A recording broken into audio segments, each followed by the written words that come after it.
Harry Shefflow has a special meaning to me as a town manager because Harry sat on the search committee that selected me and made the formal recommendation to the Board of Selectmen for my appointment as a town manager.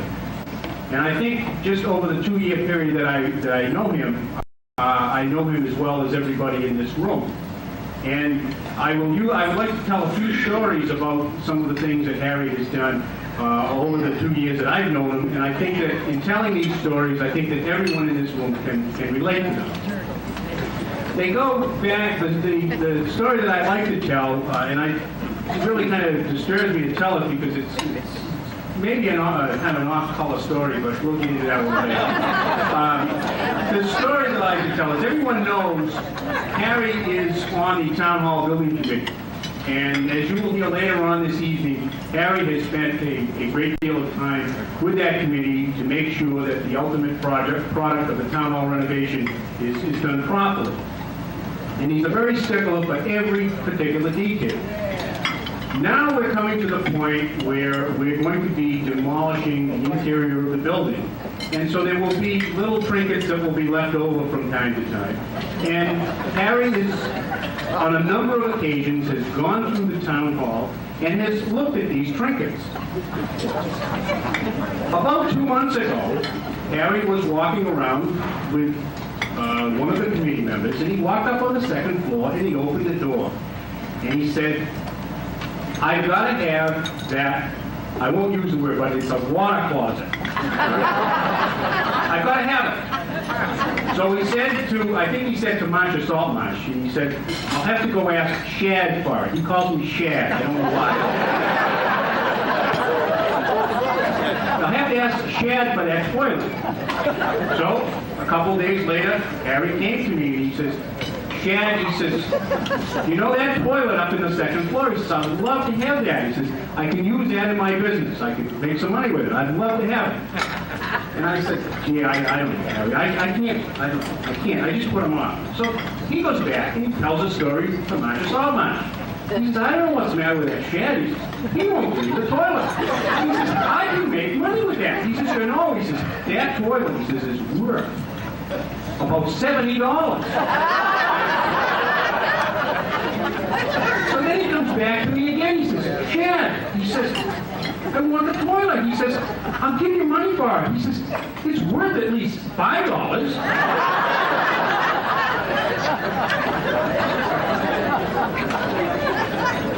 I went to a Rotary Club, and all the distinguished members of Rotary Club were standing there talking to me. Harry walks in. This is a true story. Harry walks in and he says, "Shad, when are you going to give me the toilet?" From what I'm told, he goes up there every day to see if it's still there.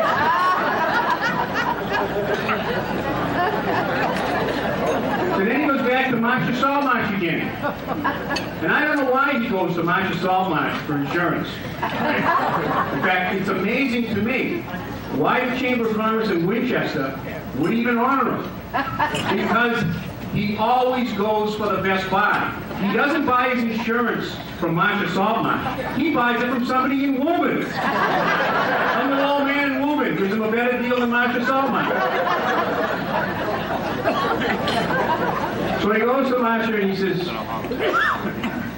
he won't sell me the toilet. And Marcia says, "Look," he says, "you don't understand Chad." Marcia can pronounce my name right. "You don't understand. There's conflict of interest laws, competitive bidding, so we can't do it. He just can't do it. Don't bother him anymore." And since he talked to Marcia, he doesn't bother me anymore about the toilet. But then he comes back and he says, "Shad," he says, "let's go back into the town hall." He says, "I want to see what else is up there." So we walk up all the way into the attic. And Harry has been all over the town hall, inside and out. While it was under construction, the outside, he walked almost daily, all the way up to the top and checked the bricks and see how everything was going. And he really spent a lot of time doing it. So this day we were walking through the attic. In one little old closet, there was this old broken down chair.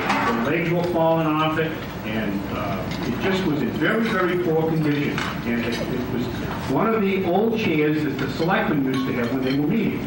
It had an orange back to it, and it was very comfortable, easy chair.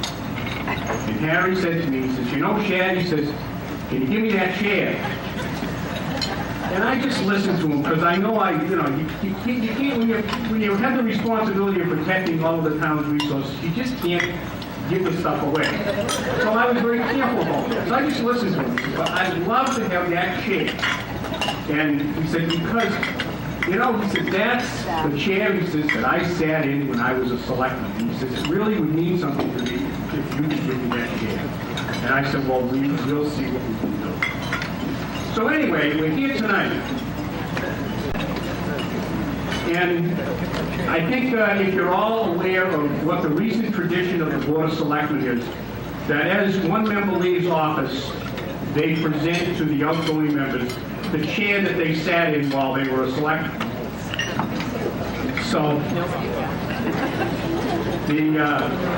and the name is on the back, and they have a party like this, and although not as many people show up at those parties as they did this evening, they all sit there and they have a good time. It's all right, John. So I think it's only fitting tonight that we present Harry with the chair. So if Harry would just stand up and I have a few little light remarks I'd like to say to you. And Harry, the honor that we're about to bestow upon you is in recognition of your years of service to the town of Winchester. And we're going to present you with the chair. And it's the chair that was in the town hall, and it's probably the chair that while you were a selectman, while you were a water commissioner, and while you were on the finance committee, that you sat in the most. It's also the chair where you did your best thinking. Where you read the most. And even you could sit in that chair and have some of the best conversations with yourself. So Harry, I'd like to present you with the chair as a token of the town's appreciation for your years of service. The Honorable John Volker.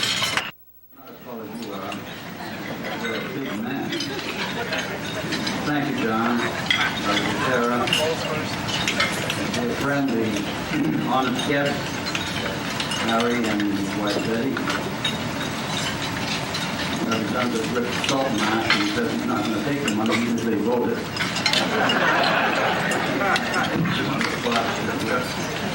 Chairman Mutia, town moderator, Shad Mauer, Masha, President of the Chamber, and in 1983, President of the Great Washington Chamber of Commerce, many moons ago, I guess it was. And dear friends of Harry and many dear friends of mine that I haven't seen for many, many years, as a matter of fact.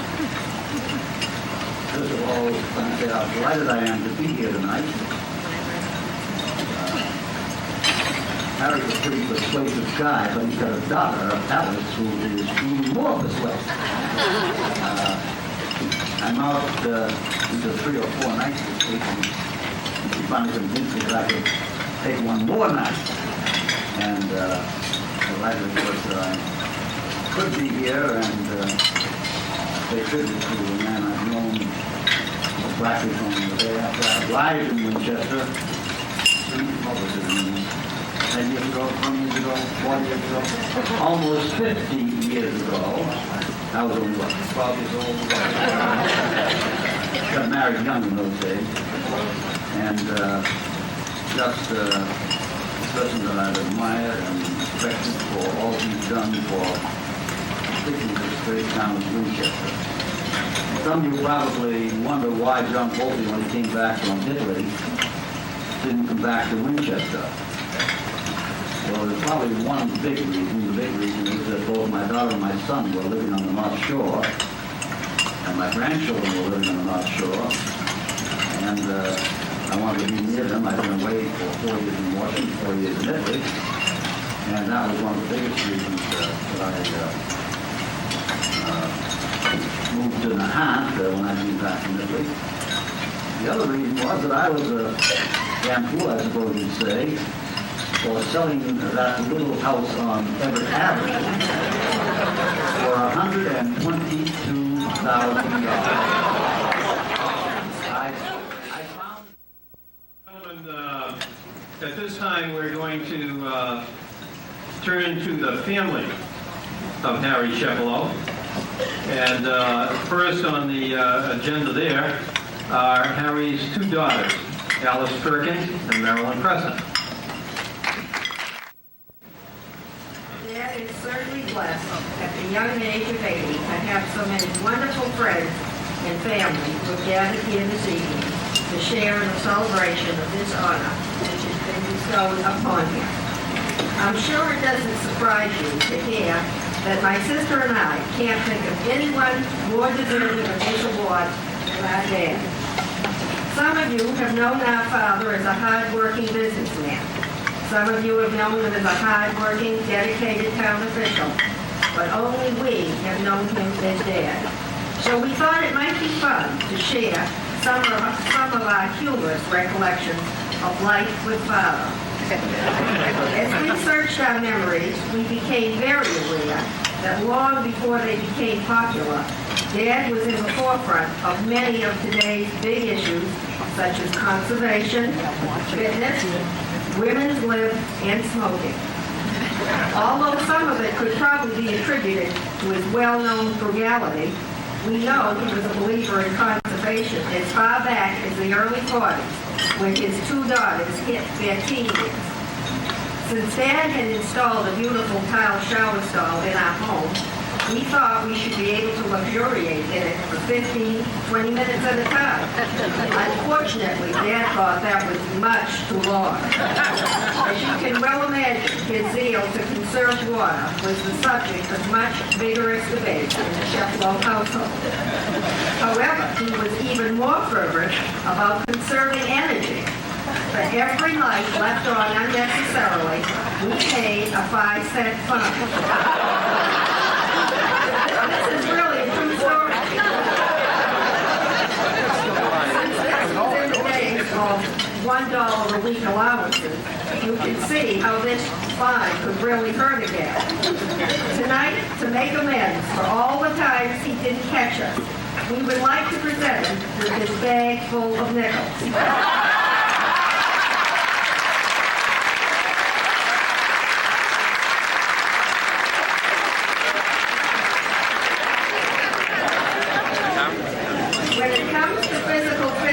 You only need to look at him to know he was far ahead of the rest of the world in his thinking on this subject.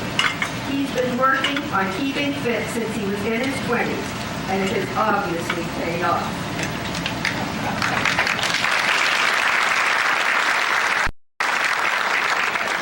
Although he has participated in many sports through the years, his two favorites are golf and skiing. We suspect that skiing is his #1 favorite at this point in time because he has reached the golden age where he is entitled to ski free.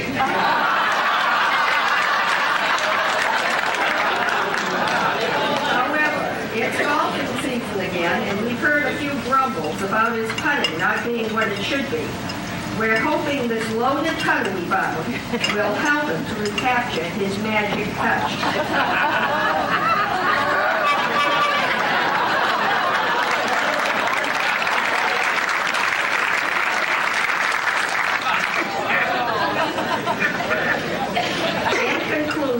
And on a more serious vein, I would like to convey to you two important lessons Dad has taught me.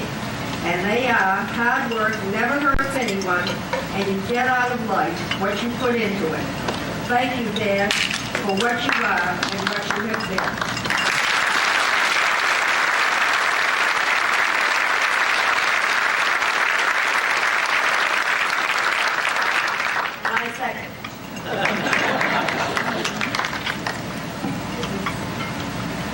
From my viewpoint, we have now come to the best part. To our astonishment, we discovered that Dad was a woman's liver long before anybody had ever heard that term. While most little girls in the decade of the 30s were home playing dolls, Dad was giving us the thrill of our lives by driving us around town in his red plumbing truck and taking us to baseball games. But for absolute proof of his early support for women's lives, we have to take you back to one of the highlights of our youth. The year was 1945, and both my sister and I were lucky enough to be going to the senior prom. Our mother, who was a real taskmaster about our household chores, would not let us out of doing the dinner dishes that night, despite our pleas for mercy so we could have more time to beautify ourselves. At this point, Dad entered the scene, and to our utter amazement, volunteered to do the dishes for us.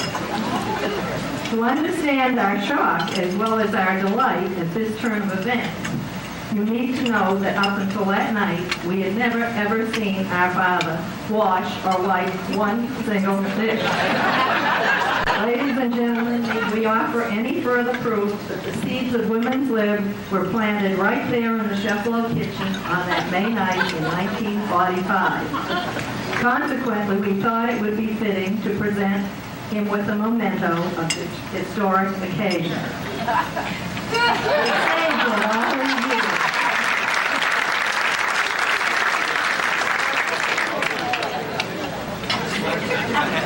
And now we get to the part that I'm sure will be my father's favorite, and this has to do with the burning issue of smoking. As you might suspect, Dad was absolutely, vehemently against smoking. On the other hand, I was a very ardent, dedicated smoker, which of course meant that we carried on a running battle for more years than either of us cares to remember now. However, I'm happy to report that several years ago, I finally saw the light. And tonight, I would like to make my father a happy man by acknowledging in public that he was right all along. Not only is smoking bad for you, it costs a lot, and it's a complete waste of money, as I heard many times. Of course, it took me and the rest of the world a long time to discover what Dad knew long ago, which I guess only goes to prove that Father does know best.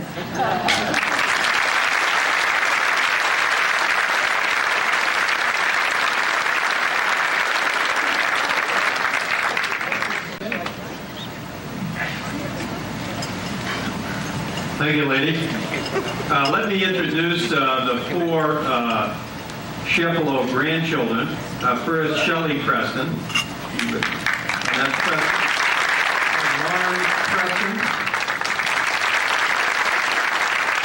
Cindy Perkins O'Neill. And speaking to us this evening, the only male in the crowd of grandchildren, Keith Perkins.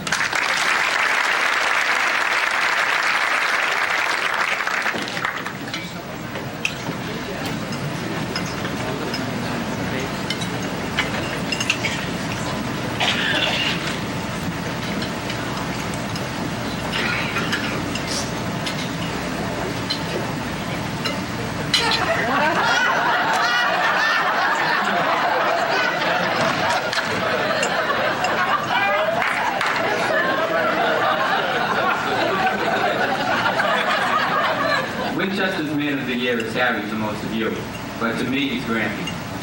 Grampy's been the Man of the Year for the past 28 years of my life. He's been a grandfather, a brother, and a teacher to me. By growing up very close to Grampy, he's taught me to be a good person simply by setting a great example. However, a few lessons stand out in my mind. I've never smoked a cigarette a day in my life.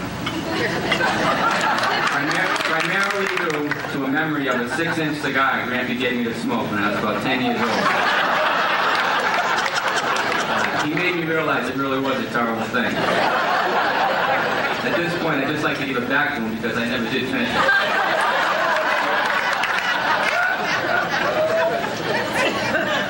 I learned to ski through going in ski school, initially against my will, but Grampy showed me I belonged there.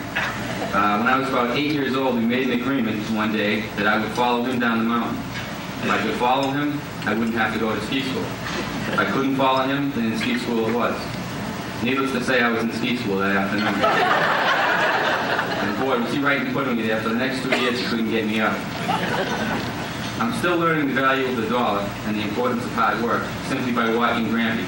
And I think this hat typifies it probably more than anything. I think probably most of you recognize it through the 40 years he's been working around the houses in the town. It's a good value and it shows hard work.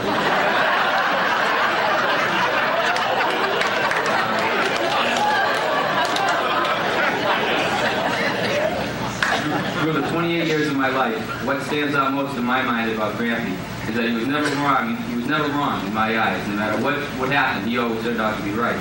Except for once. Only once. He said, "Don't be a plumber." Hell, by now if I was a plumber, I could have been retired.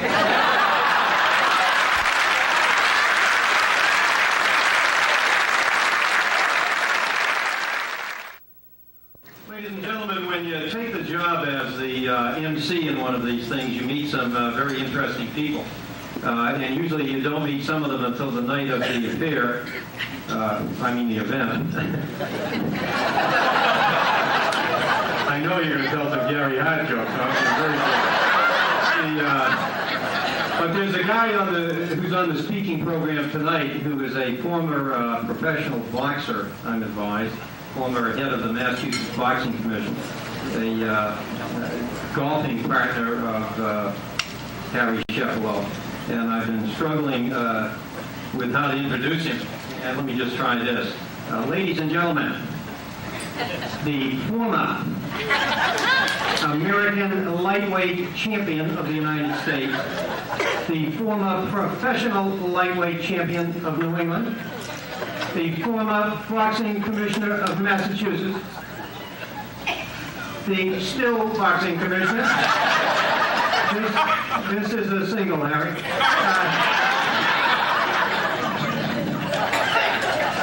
From Arlington, Massachusetts, formerly a 14 handicapper at Winchester Country Club, now carrying, I understand, a 26, the all-time winner of amateur trophies at the country club, Tommy Larson.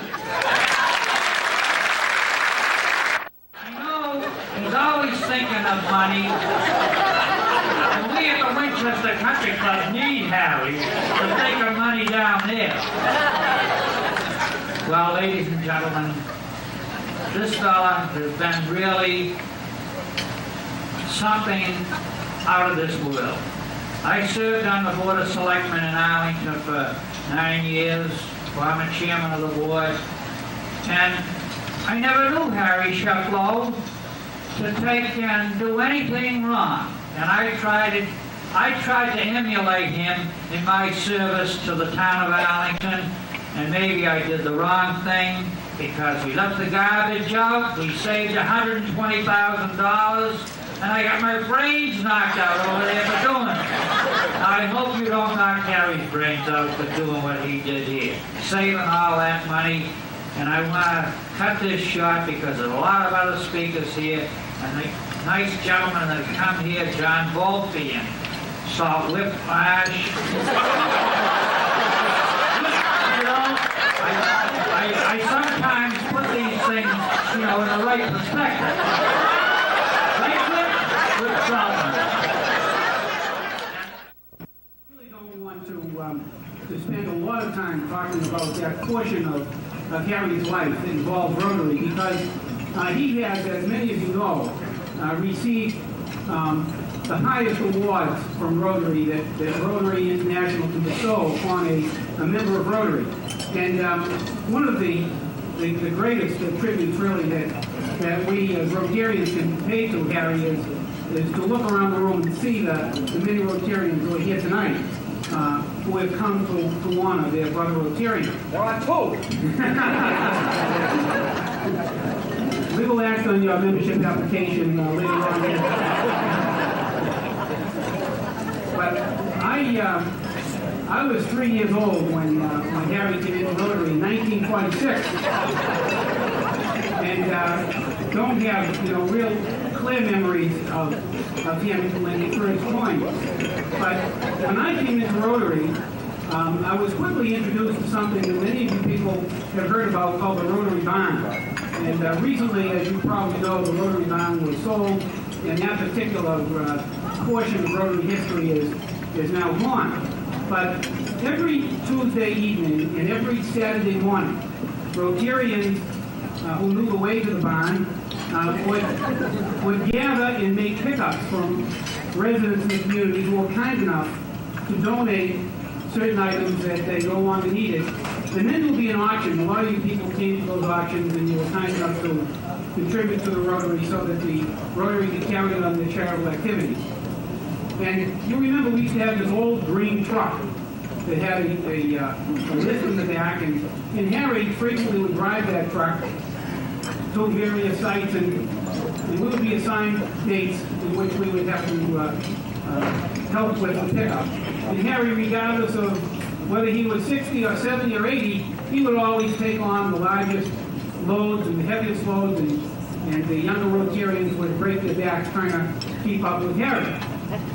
But the thing that really always mystified me as a young Rotarian starting off those years ago was any time that we went on a pickup with Harry, it was always the very finest pickup and the very largest pickup of the entire month or the entire period. And I could never understand why it was that Harry somehow was able to get these large, complete rooms of furniture from these individuals who were so generous to Winchester Rotary. And I thought maybe it was because Harry possibly had bestowed some favors on these people in the past, maybe in the form of his profession.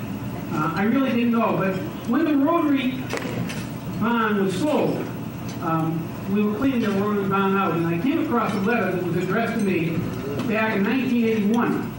And I brought it with me tonight because it really helped me to better understand why it was that Harry was able to do so much in terms of the Rotary barn and the collections.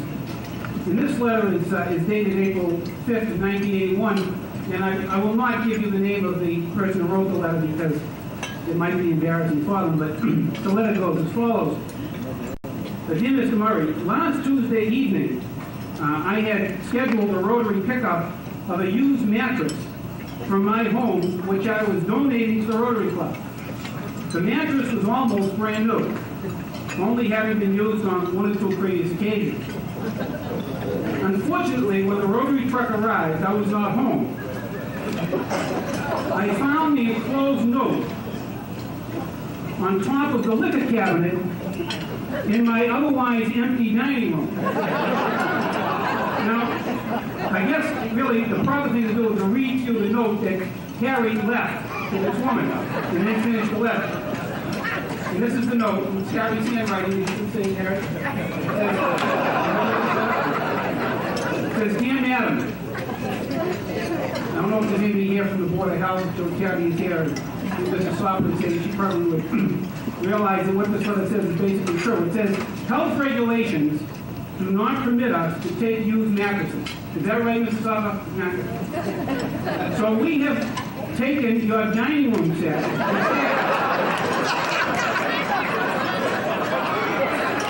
I want to say it is very attractive and should generate a good bid at the annual auction. It says, by the way, your Oriental rug will require cleaning before the auction. Unfortunately, we were unable to take the pad. By the way, the auction is in 2 weeks from tomorrow at the town hall. In the event that you might be interested in bidding on these items, or those of your next door neighbor.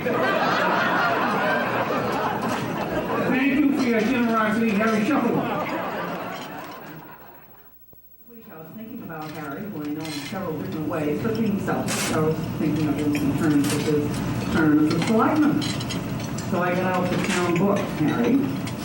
Then I was reading through the early 50s and reading the selectmen's report. And would you believe in that report, if you care to look it up, we were up to 5,000 cars in Winchester and a parking problem you wouldn't believe. And then, of course, there were problems with town hall. It needed its bricks repointed and it needed some painting. And the opinion was really it would last for many, many years with a minimal expenditure.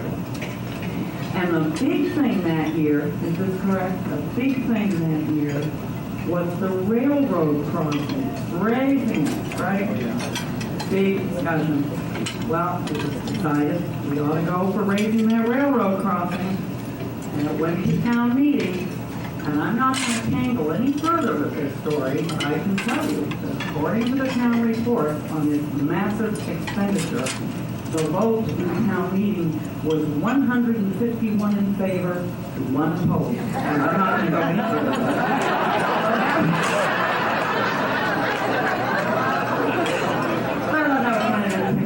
Anyway, we all know that Harry is a rugged individual, and I think most of us would like to copy him in that. And you hear a lot about how Harry says no to this and no to that, and he really squeezes the nickel on tilt. But on the other hand, if any of you, as I did, ever called Harry at his house, and I said, Harry, 2 of my kids have gone off to their apartments with all 3 of my bureaus, and I have rooms upstairs with no bureaus, and I understand Rotary Farm has open hours. You know, there are days you go down and look around. I said, you have anything in the way of a bureau down there? He said, what's the matter with right now? I said, well, is this the day? He said, no, but I'm not doing it. I'll come down. And there was nothing I could do with him. I met him at Rotary Barn, and I didn't know then that Harry was anything over about 52, and we wrestled a triple dresser out of the 2nd floor of Rotary Barn and into my van. And I won't tell you what he asked for it. I mean, there's a double side to the stinginess. He didn't ask enough, Harry, and I doubled it back, you know, because that was a big dresser and a big back. But anyway, Harry is always a gentleman. And now, being chairman of the board, and I'm so glad you're a women's liberal because I've never had the guts to ask him what he thought of having a liberal broad on the board.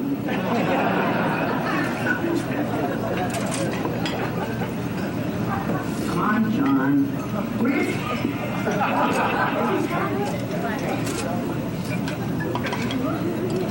The only one I know who has certificates is Saltman.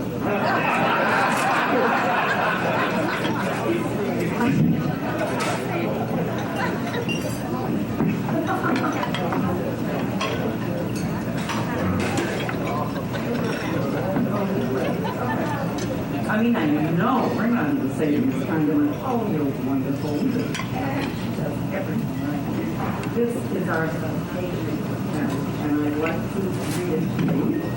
The entire membership extends its very best wishes and expresses the hope for future good fortune and continued success in all endeavors. Be it hereby known to all that the Board of Selectmen of the Town of Winchester hereby offers its sincerest congratulations to Harry E. Sheffalo in recognition of Winchester's Outstanding Citizen Award, given his 20th day of May 1987 at the Winchester, Massachusetts Board of Selectmen. And all 5 of us agree to sign it.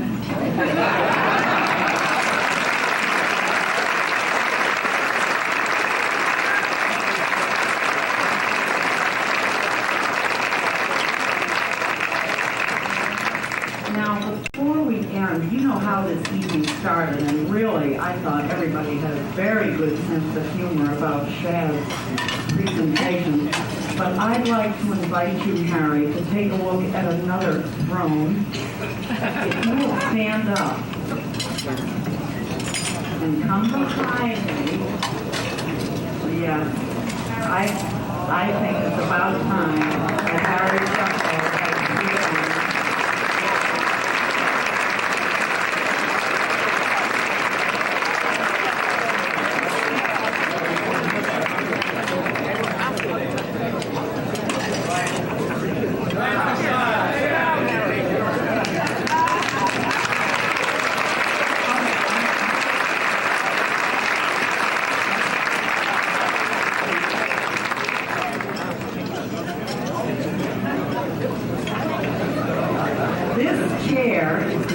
you heard about a little earlier that was stashed away in the nether reaches of a dusty town hall, and it is Harry's chair from his years of serving as selectman. He's for the first selectman's chair, and it's our hope, Harry, that you will very often sit in that chair and be wrapped in the memories of so many services to all of us, which we appreciate so much.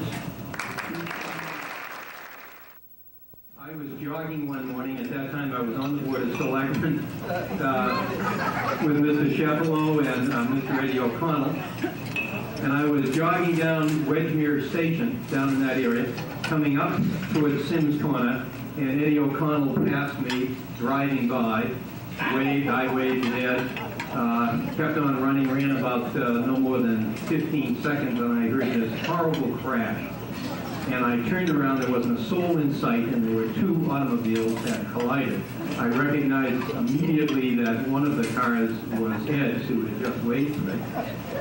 And I rushed over, and the first car that I came to was a giant blue Ford, and sitting in the car, who had hit Mr. O'Connell, was Mr. Shepelo. And here is the majority of the then sitting Board of Selectmen, and Harry looked at me. I'm in running shorts and a T-shirt. Harry's on his way up Bacon Street, or was on his way to play golf for an 8:15 tee time. I said, Harry, are you all right? And he said, yes, I'm all right. We get out of the car. I rushed over, and Ed O'Connell was slumped over the wheel and was out cold.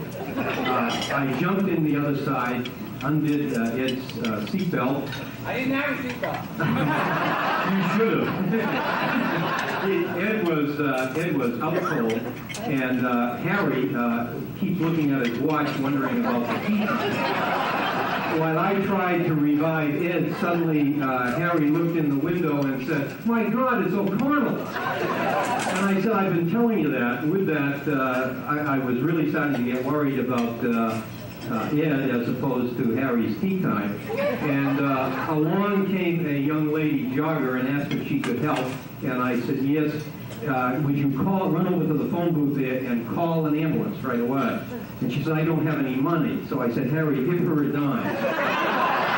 And as God is my judge, he reached into his pocket and he said, all I have is a quarter. I said, for God's sake, Harry, give her the quarter. She can call Boston, maybe. So she runs off with a quarter. True story, we're standing there. Ed comes around rapidly. We're trying to get him out of the car.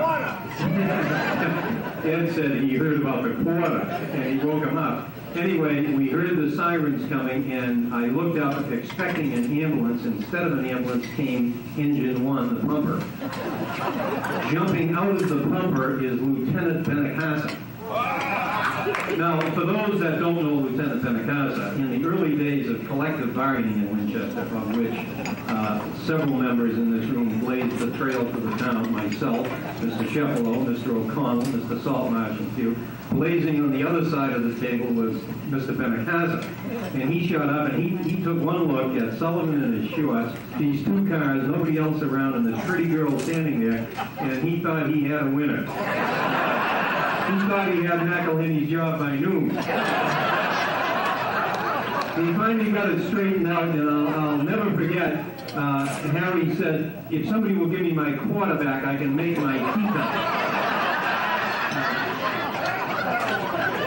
Ladies and gentlemen, he went on to play golf that day, and the stories of his golf legendary.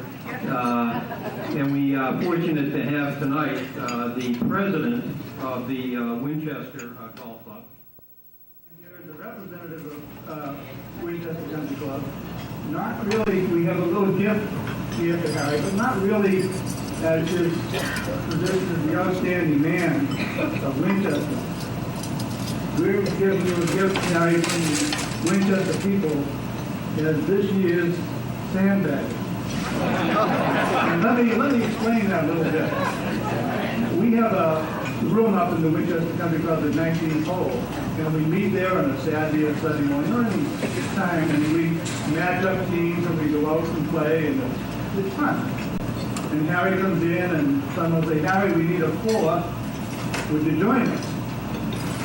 And Harry goes, well, my back has been sore all day. My knee. But you know, we fall for this time after time after time. And time after time after time, Harry comes out the 18th green, running, in harmony. So we're very happy to be here today, Harry. We want to present this jacket, this Winchester jacket, to you. It's a Winchester jacket with the Winchester emblem. And although it's for being the biggest sandbagger of the year, we're also extremely happy and extremely proud of your choice as Outstanding Man of Winchester.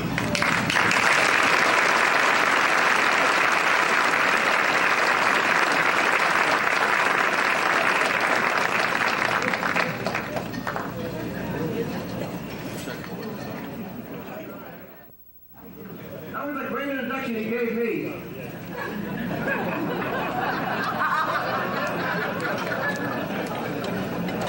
Listen to him stand up here and say how well-run Winchester is and how in Arlington he was chairman of the Board of Selectmen and they had a contract to pick up the rubbish. Come on, Tommy. You read the papers many, many years. Everybody in this room, wherever you came from. Where's most of the scandals at? In the rubbish pile.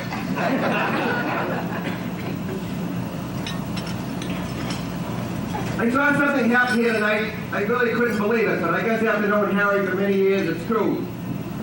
This gentleman over here to my left, the white hair and the yellow tie, I don't know your name, sir. I'm embarrassed for you, but before we, just after we finished dinner, Harry came by me. He went down the stairs. I said, where are you going? I said, I'm going over to see that man. I said, what for? He said he owed me $20 in 1953.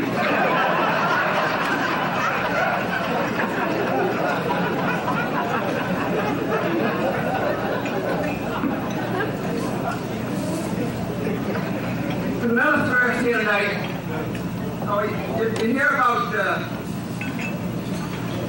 Carrie and how stingy he is and everything. But there really is a first here tonight. You've got Mary and Quill, who own half the town.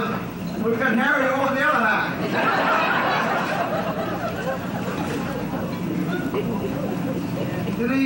The program, if you've seen it, you can read it. It says he was on the Finance Committee in 1947. And in 1987, he's still on it.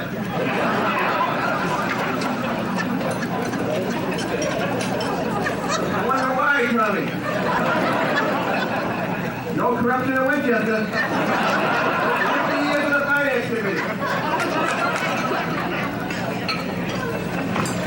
There was an article in the Star shortly after the president of the Chamber, Masha, announced Harry was going to be the recipient of the was held at the country club.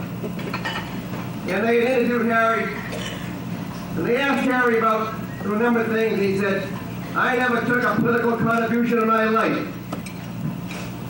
Well, I don't know what you did in Arlington, Tommy, but they do in Winchester, but very quietly.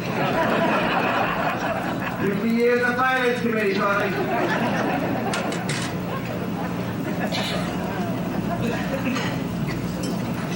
I was a member of the West Side Fire Station Committee that built that station up on the hill on High Street. And it sort of reminds me of a story in the legislature. I had a colleague of mine who no longer in the legislature from the city of Somerville. Name was Ben Zero. And he used to say to me, Whip, I'm going to take the State House down brick by brick. Well, we built the West Side Fire Station, and it was built with bricks. Now, it just happens, and I know Mark Lombardi can bear me out on this, the same time Harry was building Alice's house up on Ware Road. What we look at today, the same bricks are on Alice's house and on the West Side Fire Station.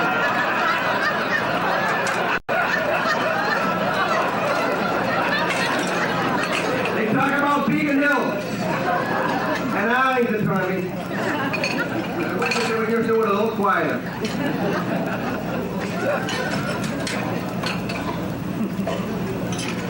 Does he look great in his tuxedo? Don't clap. A little bit of a serious note for a minute. Tonight you're honoring somebody who has given back his whole life to this town. There are many people up here at that table, Judy, Mash, and John, who have been on the Board of Selectmen, and John Volpe, who had been a governor, lived here. And I think that particularly those of us who have been associated with the town, with our local government, can appreciate the importance of what Harry Sheplow has done for the town of Winchester for his entire life. I've said this on several occasions, but I think tonight is never a time any more fitting. And to say to you that I have the distinct pleasure of sitting in the legislature representing this town with 159 other representatives. And by sitting with those men and women, we talk about their problems, their communities, and so forth. The longer I'm a member of the legislature, I have a greater appreciation and love for this community.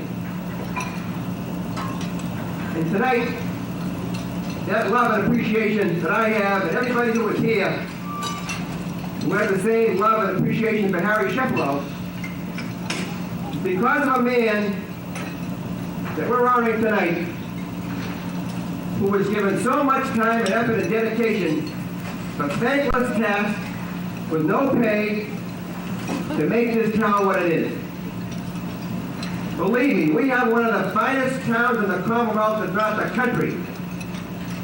And it's because of the efforts of a man like Harry Sheplow that we can sit here tonight and honor him, but also know that we walk out, we are living in one of the finest towns, one of the cleanest towns, one of the most beautiful towns, and it's been kept that way, it's been maintained that way because of the dedication of this man to my left. And I'd like to thank him for what he's done for all these years, because if anybody who ever set an example, a real role model for us to follow, it's Harry Sheplow.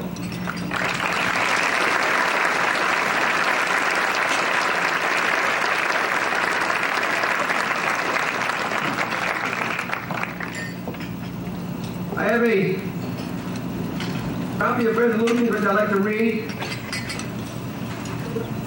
Commonwealth of Massachusetts, in the year 1987. Resolution congratulating Harry E. Sheplow, recipient of the Winchester Chamber of Commerce Citizen of the Year Award. Whereas the esteemed Harry E. Sheplow has been named Citizen of the Year by the Winchester Chamber of Commerce, will be honored at a banquet on May 20th of the current year. And whereas a well-known entrepreneur in the community, Harry E. Sheplow began his own plumbing business at the age of 20 and ran it successfully for 50 years. And whereas an active participant in town government for the past 40 years, Harry E. Sheplow has given generously of his time and talents in diverse positions. 11 years in the Finance Committee, 2 years on the Building and Plumbing Laws Committee, 6 years on the West Side Fire Station Committee, 9 years in the Snow and Sand and Ice Removal Committee, 1 year in the Public Works Council, 4 years on the Alternate School Use Committee, 4 years in the Capital Planning Committee, 3 years in the MDC Water Pipe Study Committee, and 2 years in the Town Hall Advisory Committee. Whereas twice elected to the Winchester Board of Selectmen, Harry E. Sheplow promoted the town's best interest from 1950 to 1953, and from 1976 to 1979, and continued to do so when elected to the Water and Sewer Board, serving from 1971 to 1977, and as its chairman in 1973. And whereas past president of the Winchester Rotary, Mr. Sheplow is the only club member to be honored twice with the Paul Harris Award, for untiring devotion and outstanding service above self to Rotary. Whereas Harry E. Sheplow has reflected great credit upon the Winchester community, of which he is such an integral part, therefore be it resolved that the Massachusetts General Court hereby congratulates Harry E. Sheplow upon his selection as Citizen of the Year by the Winchester Chamber of Commerce, extends to him sincere best wishes for continued success in all and future endeavors. Be it further resolved that a copy of these resolutions be forwarded by the clerk of representative to Harry E. Sheplow. George Shiverian, Speaker of the House, William Belger, President of the Senate, authored by Whip Saltmarsh and Senator Dick Crow.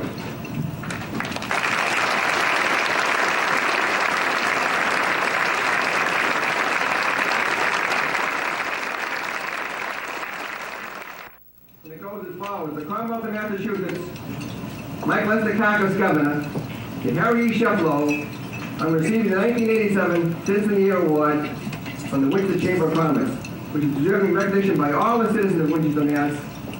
Witness my hand and seal of the Commonwealth, Massachusetts, 20th day of May, 1987, Mike Lester Caucus Governor.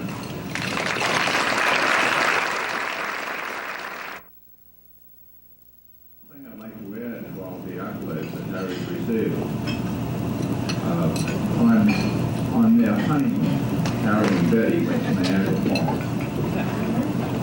This is a true story. It came from James Chip Murphy, who had known Harry since he was 3 or 4. At the fall, Jim went along on honeymoon to make sure that Harry didn't pull any of his wise stuff. But at the falls, Harry had been telling Betty how great a plumber he was. And Betty had had it. And the other guy standing on the lower platform looking up at the horseshoe falls from the canvas side. Harry nudges her and he said, I can fix it.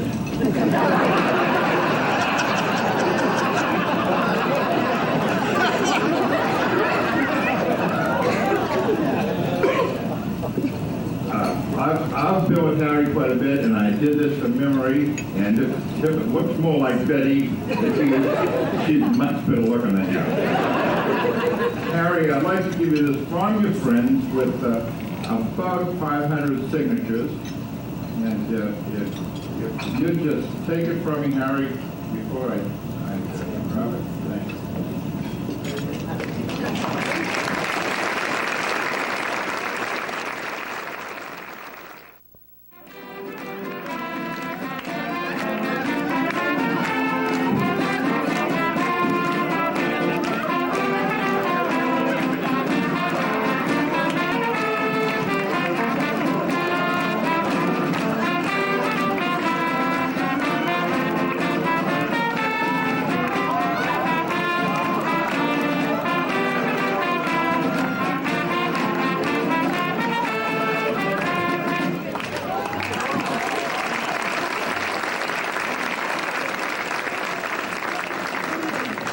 It's 1987, and a whistling we are here to salute a super worker, our man of the year. Some of us,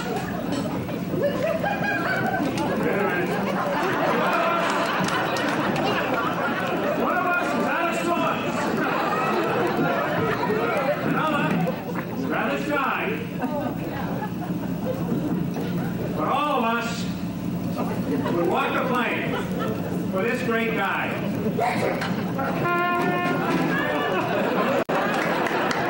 Compared to him, we're mere dwarfs. But we want you all to know how warm, sincere, and humble is Harry Shefflow.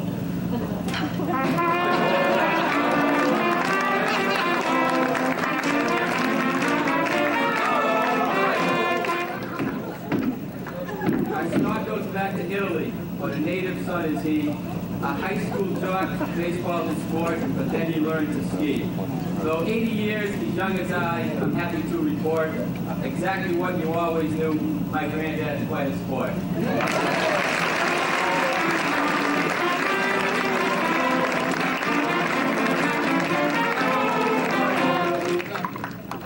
What tales we have of Harry.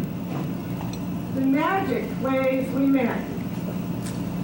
10 to 1, you're just like me. You wish you could forget.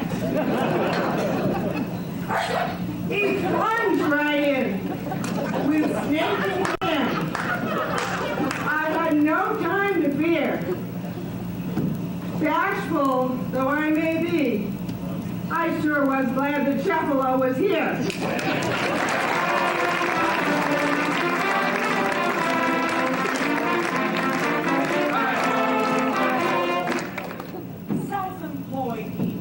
Much more, and volunteered and was scored.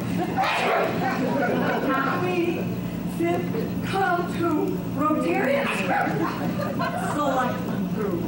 Giving of self is contagious. See, many follow. His Excellency.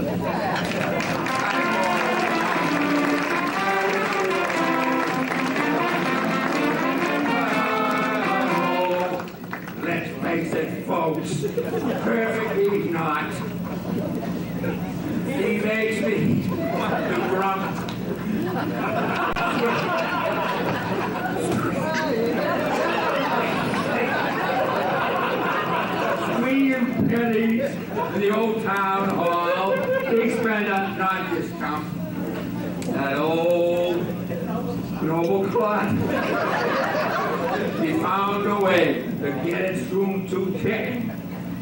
He gets things done. No money down. Here's Shuffle, slick.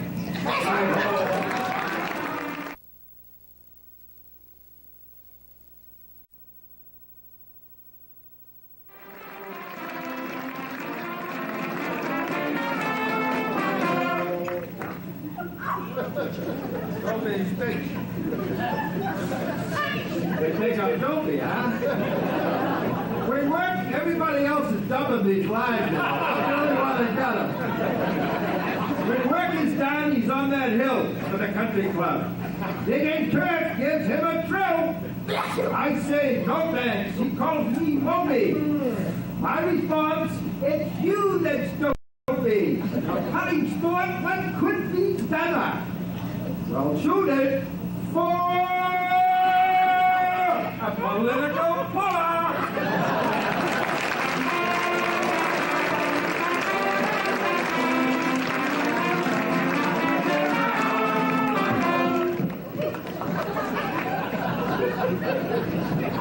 Exhaust me. What? How can it be? 80 years and he's still on the go. Well, the world and I sleep. He races along. Retired to work. A volunteer strong.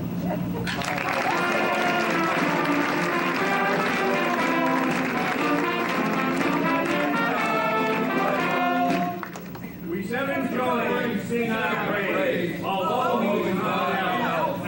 He spins magic nonetheless, giving up his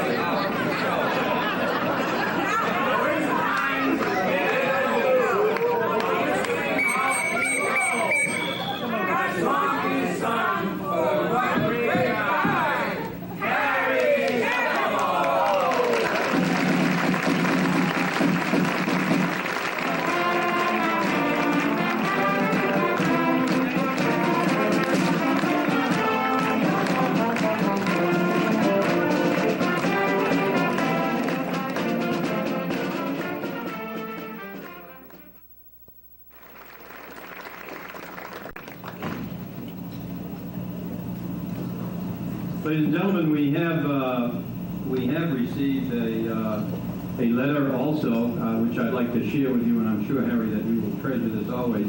It's a note, and the return address is the White House. And it says, it's signed by both Nancy and Ronald Reagan, the President and his wife. Congratulations on this joyous occasion. You have our best wishes for your celebration, and we send our hopes for future happiness and reward. Ronald Reagan.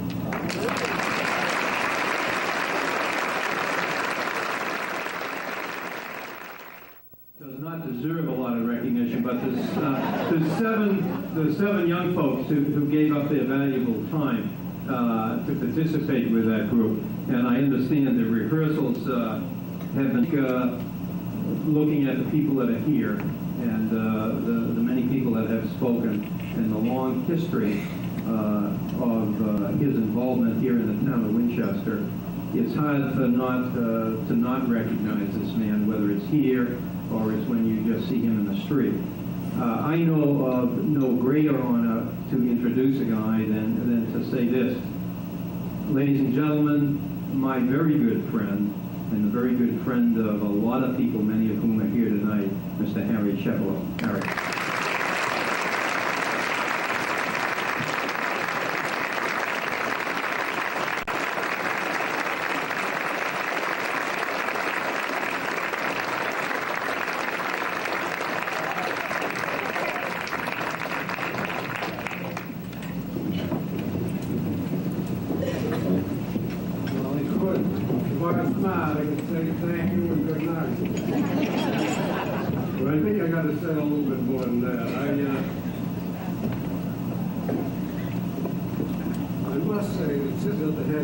I sat at a few head tables, and not like my predecessor, Clarence Bogart, who said he had never sat at a head table before. Well, I sat on a few of them, and I would say this is probably the most meaningful one that I've ever said.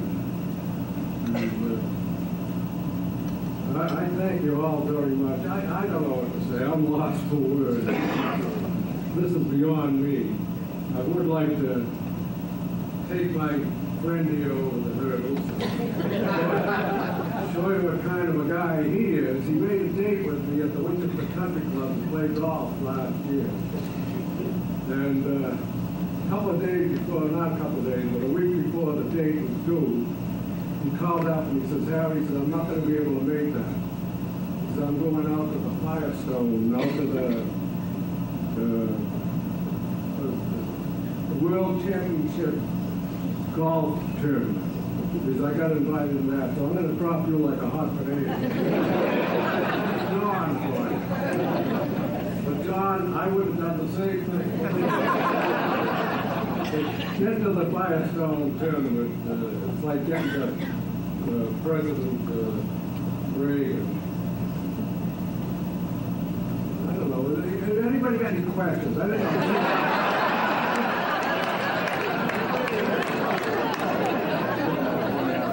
I could go on here and tell you some of my experiences. And, well, for instance, serving in 1950, the difference in the Board of Selectmen in those days and today.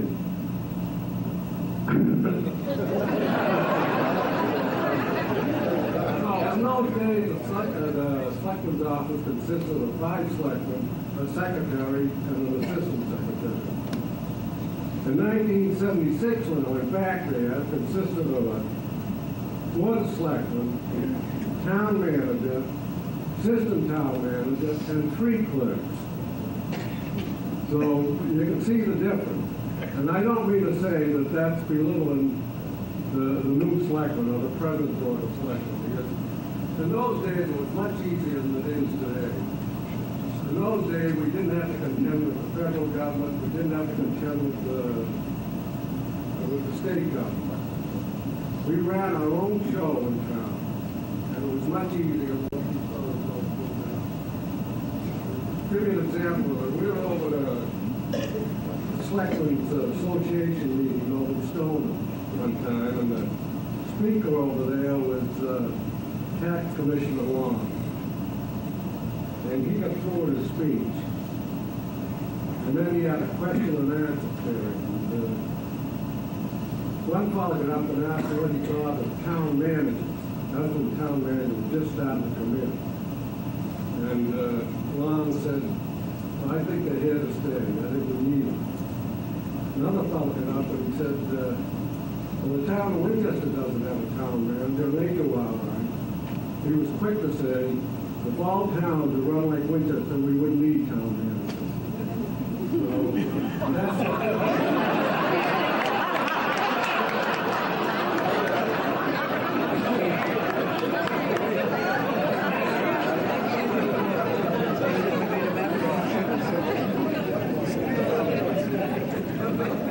But I do want to thank everybody in the hall. I'm not going to try to sing about anybody because everybody here is a VIP as far as I'm concerned. They're all great. And I thank you very much for coming.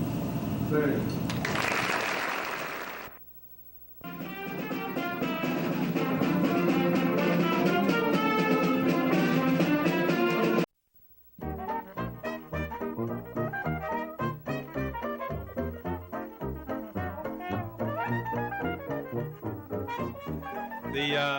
The pianist advises me that we have one song to sing, a tribute to Lenore.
good, very good.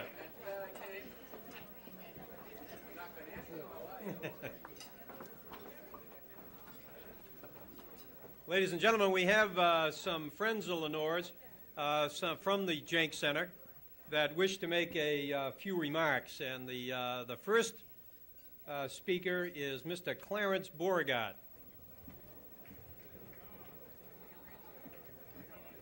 I've been advised, Mr. Beauregard, while you're coming up here, that during the rehearsal for this event, you continuously ran over. And I've been advised to tell you that the time limit is 2 minutes. Mr. Moderator, I move that the meeting be adjourned. Mr. Clarence Beauregard. Thank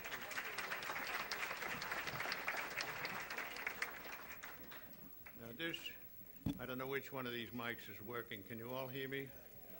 Yeah. Well, this is with apologies to Abraham Lincoln.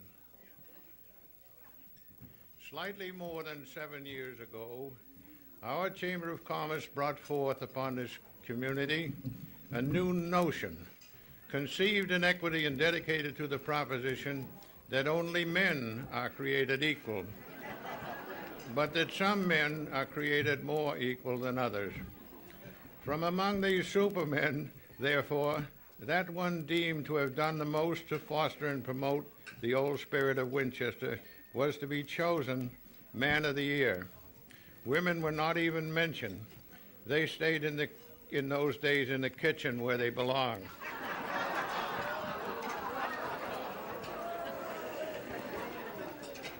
Lately, however, this quiet little community,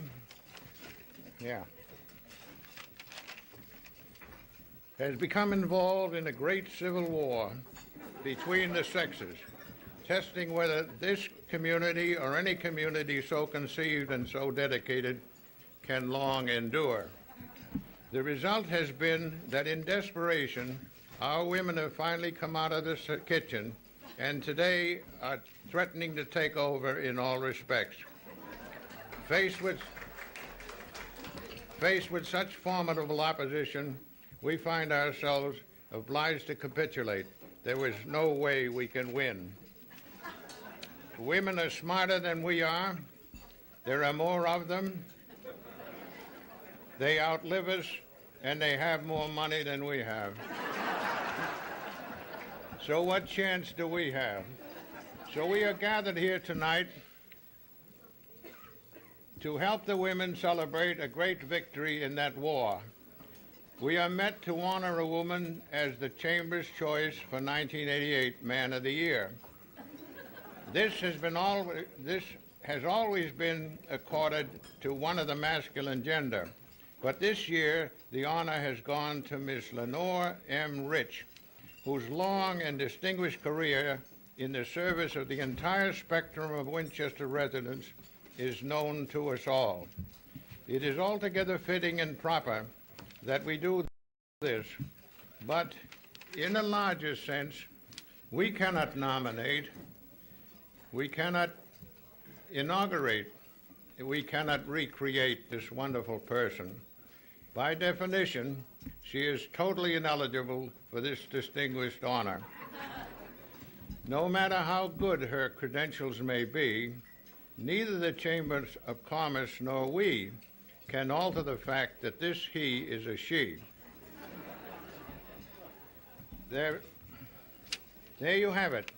In order to proceed with this ceremony, we must vote to defy women's lib now and the equal rights movement. We must admit that the sexes are different. Vive la différence, as the Frenchman would say, and have a separate title for each sex. So please let us hear it for Lenore M. Rich, the first and only Winchester Woman of the Year.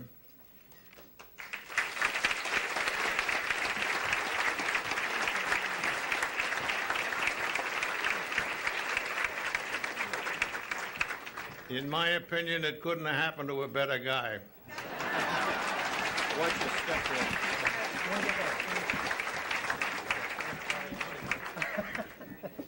Thank you.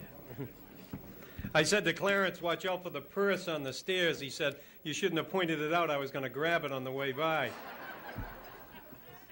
Ladies and gentlemen, we've had an addition to the head table on your right and everybody's left.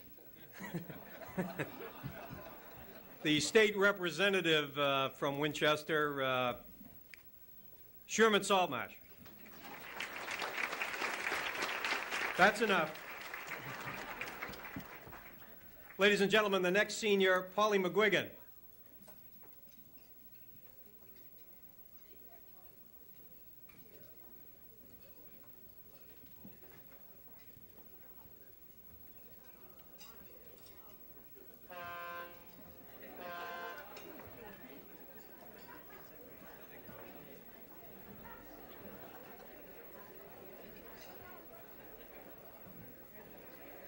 You're going to make it. Watch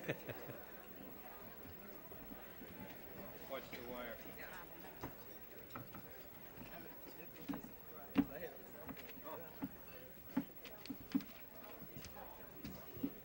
You gotta really speak into this microphone, and then I never hear you. That's true. You want to hold it? Would you feel better? Yeah, I always do it. It makes it better.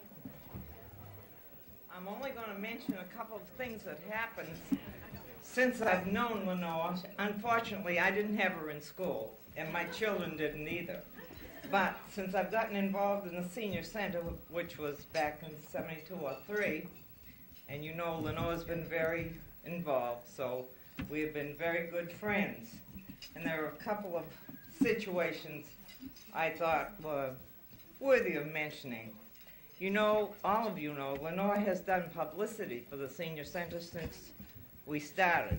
And she's done it for some of the church groups, too, and Quota Club. Well, she's worked with many of the newspaper editors.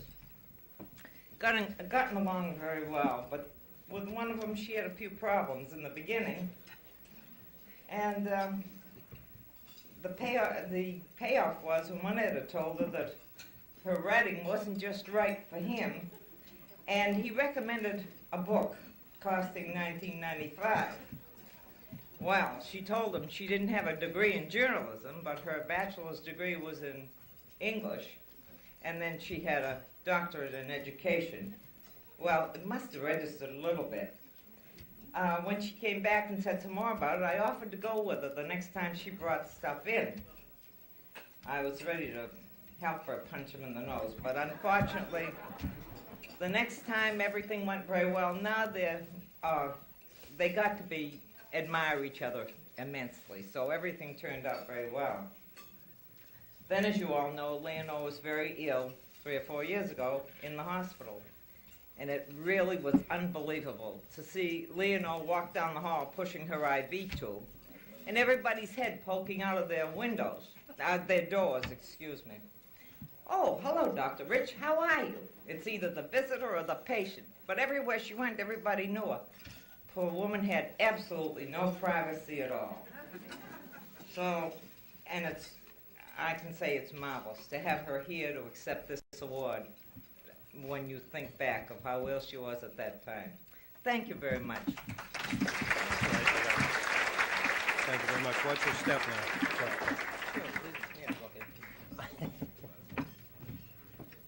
Ladies and gentlemen, Mr. Walter Dignam.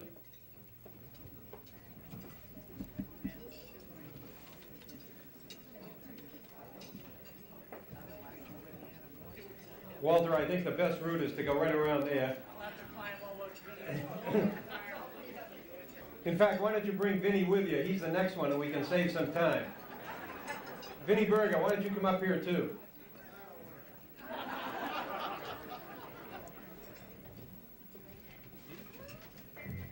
And then we're going to eat dinner right after 2 more speeches there. Good. Walter. Yeah, nice to see you. Good to be seen.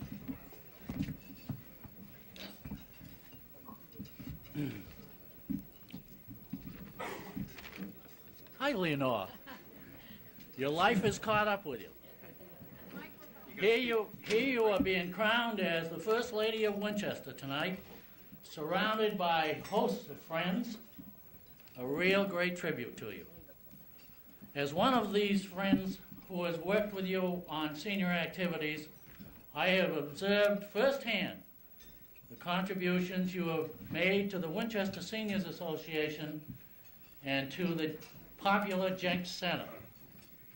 The most recent building addition drive was a typical example of what I mean. You were right up front in the front row to be in on the action all the time. You played a key role as a publicist, the public relations expert, and did a remarkable job on press releases and appeals for support from all segments of the community. Your hard work and that of many other supporters pushed us over the top, and now we have this attractive addition. There's one thing though, Leonore, it's a little personal, but I'm going to ask it of you.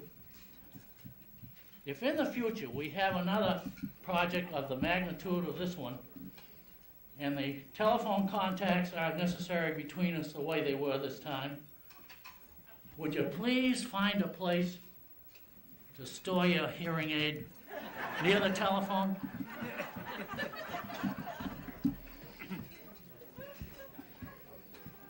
This letter also gives me the opportunity to thank you for your assistance in planning the Rotary Club luncheon, given as a tribute to the Winchester seniors back in February. Your service on a publicity committee helped us to prepare and schedule releases to the news media. The two other members of the committee, a lawyer and a banker, just listened in awe as you peel off the steps we needed to take to properly highlight this event. You certainly took control of the group, and you commanded their complete attention. But little did I know at the time that both of these men were former students of yours. And no wonder they didn't talk. You, without any doubt, had left a lasting impression on them, and your word was gospel. Well, Leonore, I could go on with many other examples of the impact you've had on people, but my time is up. And I don't want to be thrown off the podium here like Clarence almost got thrown. Wouldn't be the first time. I'd like to finish by summing up a few of the wonderful qualities you possess. A kind, gracious, and understanding lady, dedicated to helping others. Very dependable in your commitments. As honest as Abe, and just a gem of a person. Leonore, you are most deserving of this honor tonight.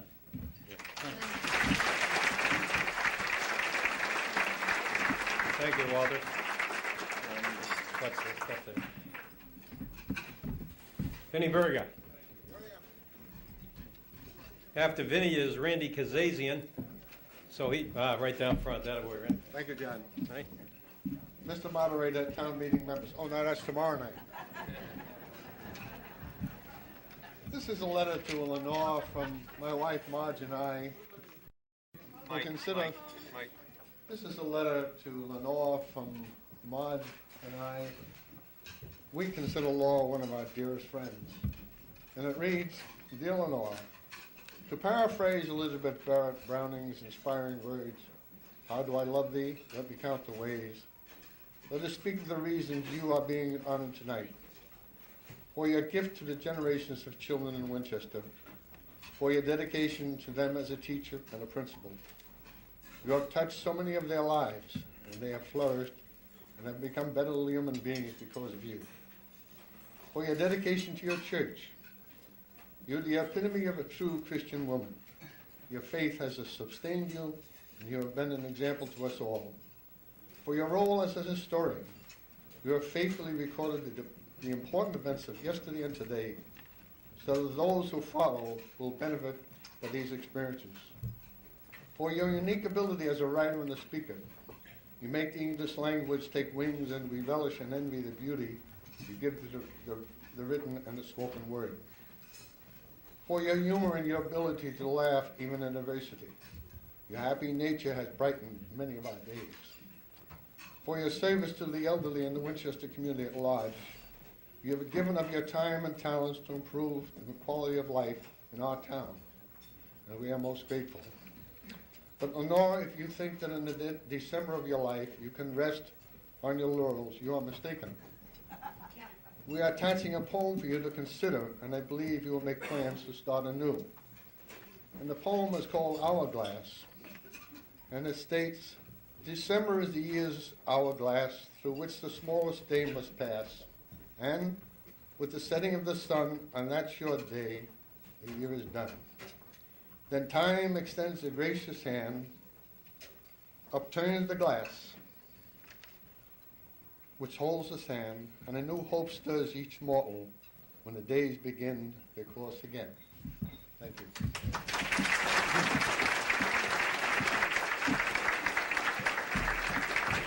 Thank you very much.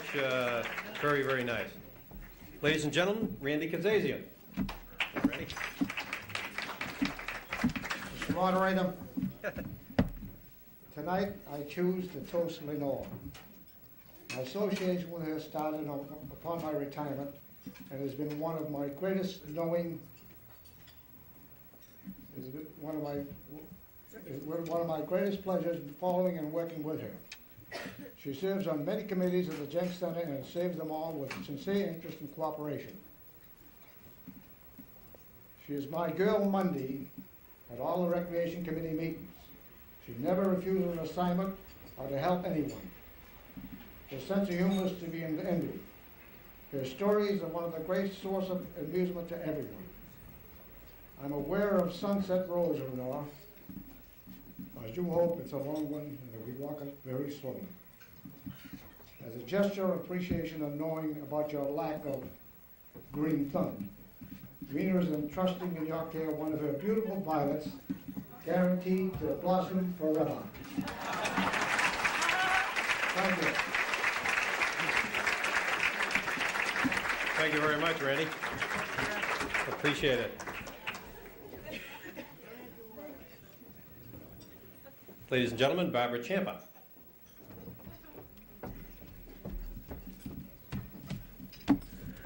Leonore, we know how you love to write letters and to receive letters too. And many of your friends have written so many lovely things, and we want to give to you this album, Letters to Leonore. And you'll be able to read them when you're lonely. And they're handwritten, typewritten, and really, they're something from the heart. But I forgot to tell everyone that we've got a little crisis.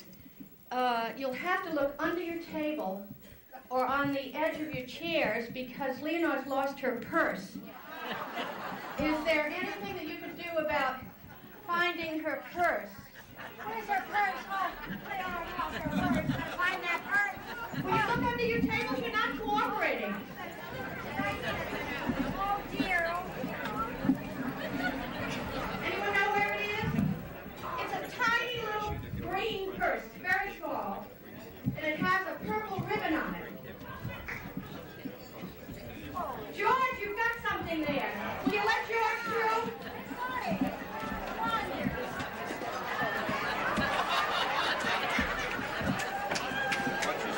Okay. Leonore, come on out. You want her to sit there? Yeah.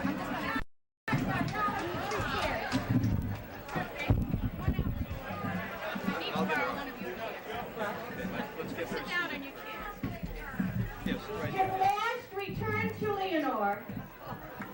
If lost. Leonore, sit down, please. May I have a chair, Mr. Moderator? Hey, I don't work here. I just...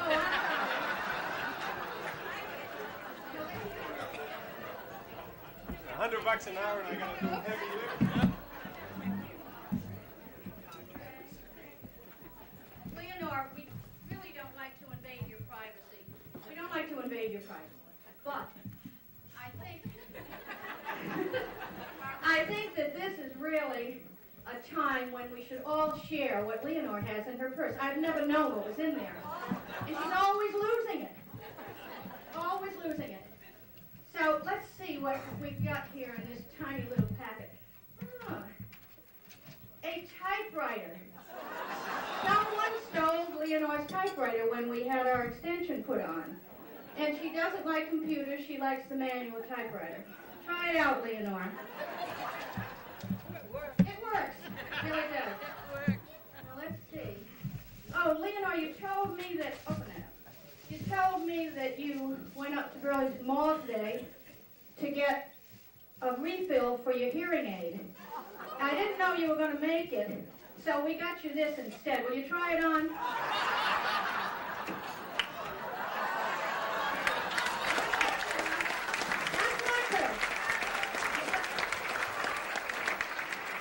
She takes all the minutes at all the meetings, and she needs these. Keep them, Leonore. I keep forgetting my hearing aid, but I think it's psychological. Leonore has been on many trips with the seniors, and she loves boating. She never could really have a wonderful, expensive boat. So we bought this for her, and when she takes her bath, she can have some fun. It is Leonore. And what do we have here? Okay. Leonore, as you all have learned, is our publicity chairwoman, and she usually carries these things around in the purse with her. There are, help me, Leonore, about, I would say, 100 old newsletters. And, you know, she's very important in that procedure. And this, of course, is the Winchester Star, whose column. Has anyone not read Leonore's column in the Winchester Star? I thought not. And, of course, we have here, hold this for me. We have here, oh, no, that's the Winchester Star. Oh, we forgot to put in the Woburn Times. So my apologies, the Woburn Times. We just forgot to put it in today's excitement, but that would have been in the packet. Can you all see this? Life Magazine, March 22nd, 1948. Now this is a collector's item. They put a winner on, but you know who really is on this? Leonore, open it up. Who is it? Oh, it's Thomas Dewey. Thomas Dewey, will you believe it? What do you think about that? A Republican, too. All right. He's gone, too. Now, let's see, Leonore. What else have we got here? I'll ask you to hold on. Oh, a money bag. A money bag. Okay. That must be you. All right. Not much money in it. Not much money in it. Okay. Oh, well, you know, Leonore, let me tell them about what you do. Leonore collects all the money at every event. The dances, the all money bags. Leonore, she says. The dances, the eating together program, and she has stashed a few dollars away in this bag. Now, somebody said she was very honest. I don't believe it. Is anybody here from the Finance Committee? What about Chad Mora?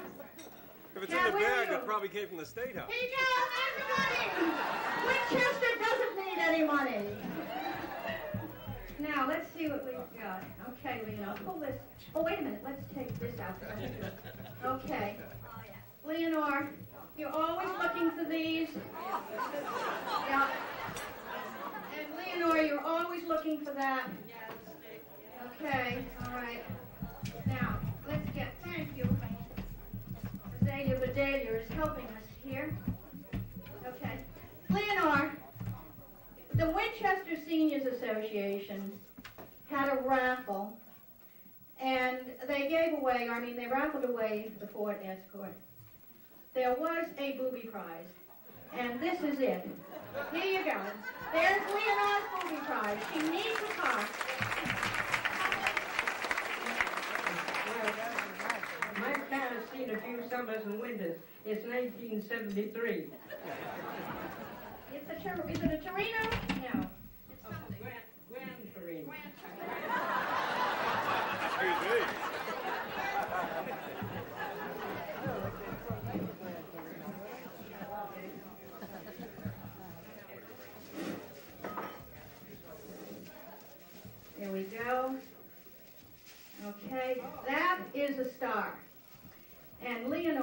you are a star. Oh, bless. Hold on to that. I haven't finished yet. And Ronnie and Nancy know that you're a Sagittarius. And they sent that up from Washington, especially for you. Okay? When a star is born, they possess a thing or two. One of them is this: they have the power to make a wish come true. When you wish upon a star, makes no difference who you are. Anything your heart desires will come to you. If your heart is in your dream, your request is too extreme. When you wish upon a star, your dreams come true. Faith is kind, she brings to those who love the sweet fulfillment of their secret longing. Like a bolt out of the blue, faith steps in and sees you through. When you wish upon a star, your dreams come true.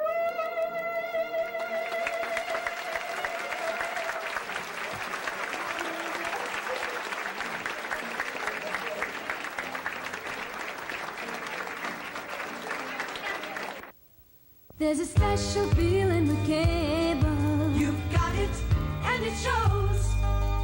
Cable gives a choice to you. You've got it, and it shows. It's the latest news for you. The best in sports and movies too. Whenever you need it, you've got it, and it shows. You've got the best on Continental. And quality shows. You'll find friendly people here. You've got it, and it shows. We'll show how much we care about you. You've got it, and it shows. We've got the latest shows to view. Everything we do for you. Whenever you need it, you've got it, and it shows. You've got the best on Continental. Our quality shows. Through tragic coincidence, cancer has plagued this family. It took Frank D'Amato in 1961. It took Patricia Brown in 1974. It took Serafino Gentile in 1982. But in 1986, it did not take Deborah Gentile and thousands of others, thanks to research supported by the American Cancer Society. And thanks to you. Ladies and gentlemen, I'd like to introduce two members of Lenore's family, her nephew and her niece, Stephen and Jennifer Rich. Come on up.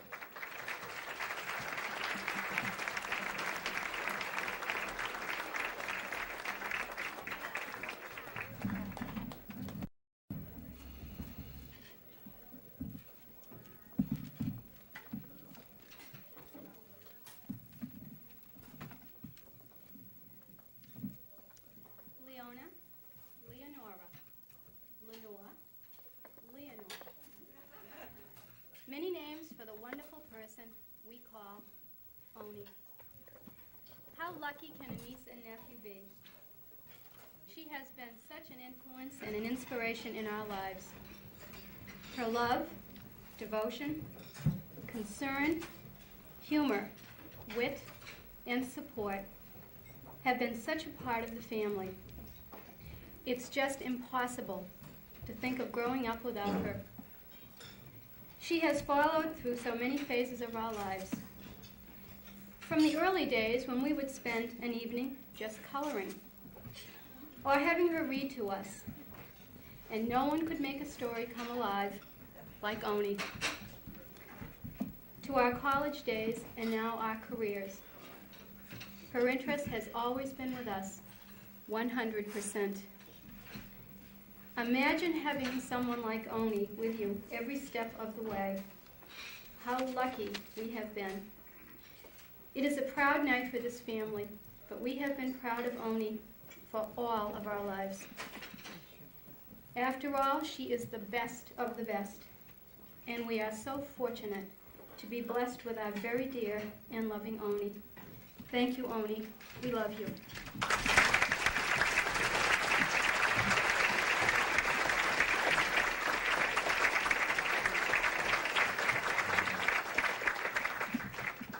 Well, Jennifer, after that, I really can't add much to that, I'll tell you. I feel like an American Express ad. You know who I am? You know, what am I doing here? This is a tremendous honor for myself and the family, and for, of course, the opportunity to just say so much about what Oni's, we call her Oni, as Jennifer had said, has meant to us growing up. And I think that Winchester should be very proud to have such an outstanding citizen.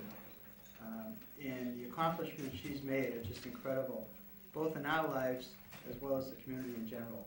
And I really can't add any more than that. I'm very short-winded, so I'll turn this back over to John. Thank you.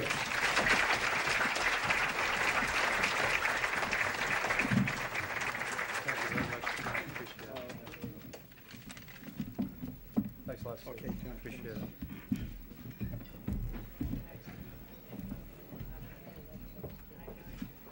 Ladies and gentlemen, our next speaker is a longtime resident of Winchester, an only child, Sam Rotundi.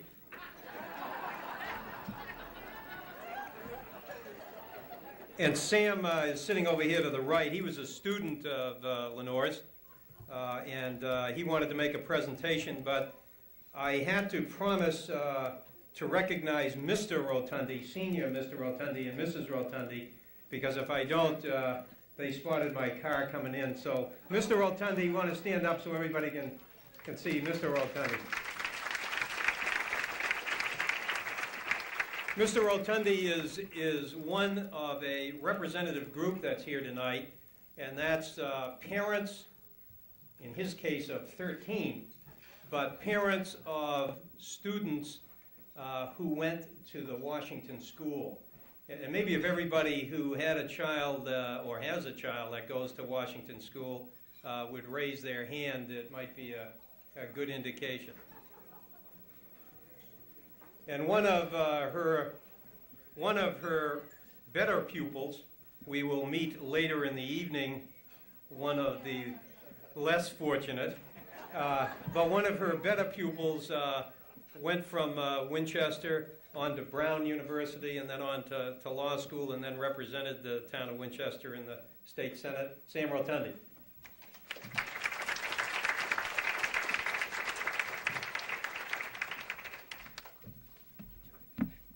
Thank you very much, John, Mrs. Rich, and members of the head table and friends.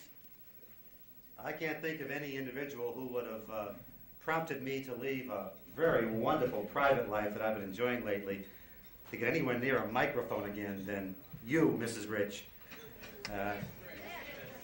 Miss. You know, Dr. Rich to me is a little strange because we always knew her as the principal in those days.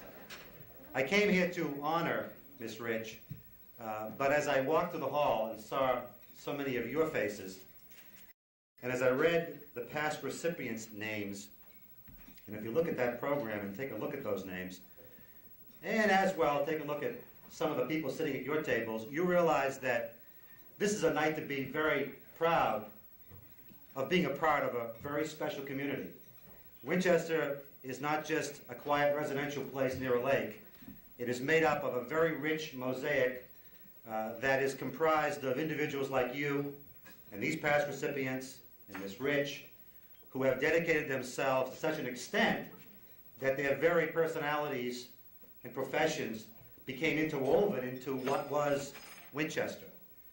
And I guess I feel that way more tonight than ever because I did grow up here. I went to school here. I represented this town, and proudly. But now I'm making a living here, and I'm raising children here. So I'm rounding out that experience that we all go through, and I see this town in a wholly different way. And it may be in the middle of Kathy Alexander's play, or the tree lighting ceremony that this chamber does such a great job with every year, or evenings like tonight, that my consciousness is honestly raised about how fortunate we all are to be a part of this very, very special community. Thank you. I wanted to say that in reference to Miss Rich and Washington School, that was a very important part of my life and the lives of all my 12 brothers and sisters. When John said only child, my father said, who the hell are the other 12, for heaven's sakes? But she actually taught and/or was the principal of each and every one of not only my immediate siblings, but also several of my nephews and nieces. And I think what I'll always remember about her was the very measured way in which she spoke to you. Her very voice. This is off, I think. But I can speak loud. Her very voice, the cadence of her voice, the very self-assuring way in which she would make you feel better about that day. I will always remember her incentive, if you will, to each of us about the importance of education. And when you think about it, 13 kids, different generations, different personalities. She deserves this award by just dealing with us. And yet she was able to bring about a fresh perspective to each of us, reach down somewhere inside and present a fresh and new perspective to each of us relative to the future. And I'll leave you with just this one thought. Education was not all she dealt with us. One day, a very untimely thing occurred in my family. I lost my grandmother. And until that point, I never was introduced to the concept that there was indeed something called mortality, you see.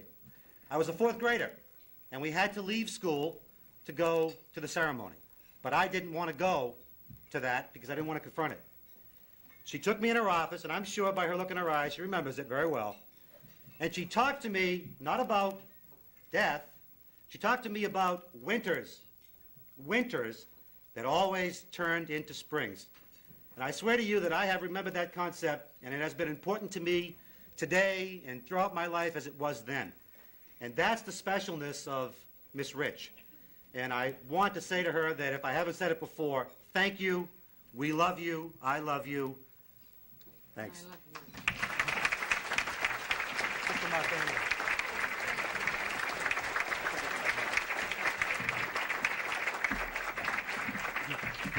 Thank you very much, Sam. Ladies and gentlemen, Miss Rich has played an important role in our educational system, and she has also played a very important role in her church, the Winchester Congregational Church. And at this time, I would like to recognize some folks from the Congregational Church. Come on up, or come on down, as the case may be.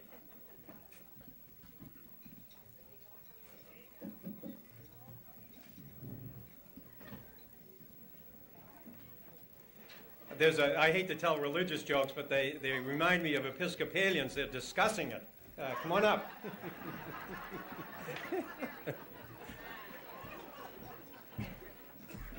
Reverend? You have to understand, John, we're Congregationalists. We work by consensus.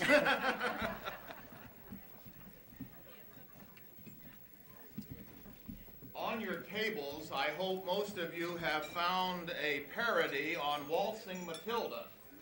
It should be on a yellow or white sheet. I'm not sure there are enough for each person, but hopefully there are enough for every other person, and you can share. There are a few extra copies here, I think. Can you find, does anyone not have access, or any table not have access to anything like this? Okay.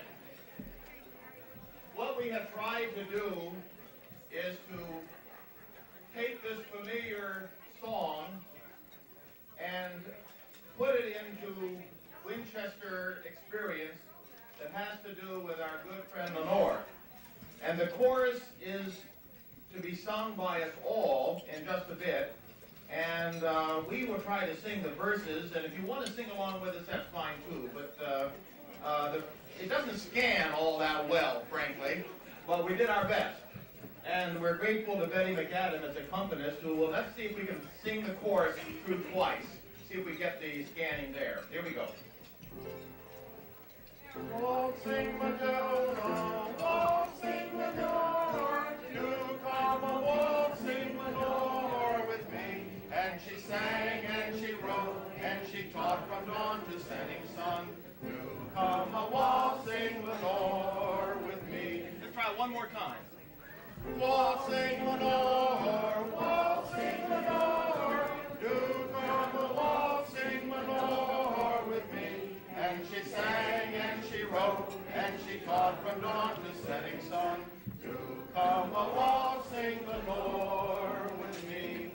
That sounds pretty good. I know you'll do better when we get to it. Now, we'd like to tell you a little bit behind the four verses, so we'll turn to Peg Hodgson, who is going to introduce this part of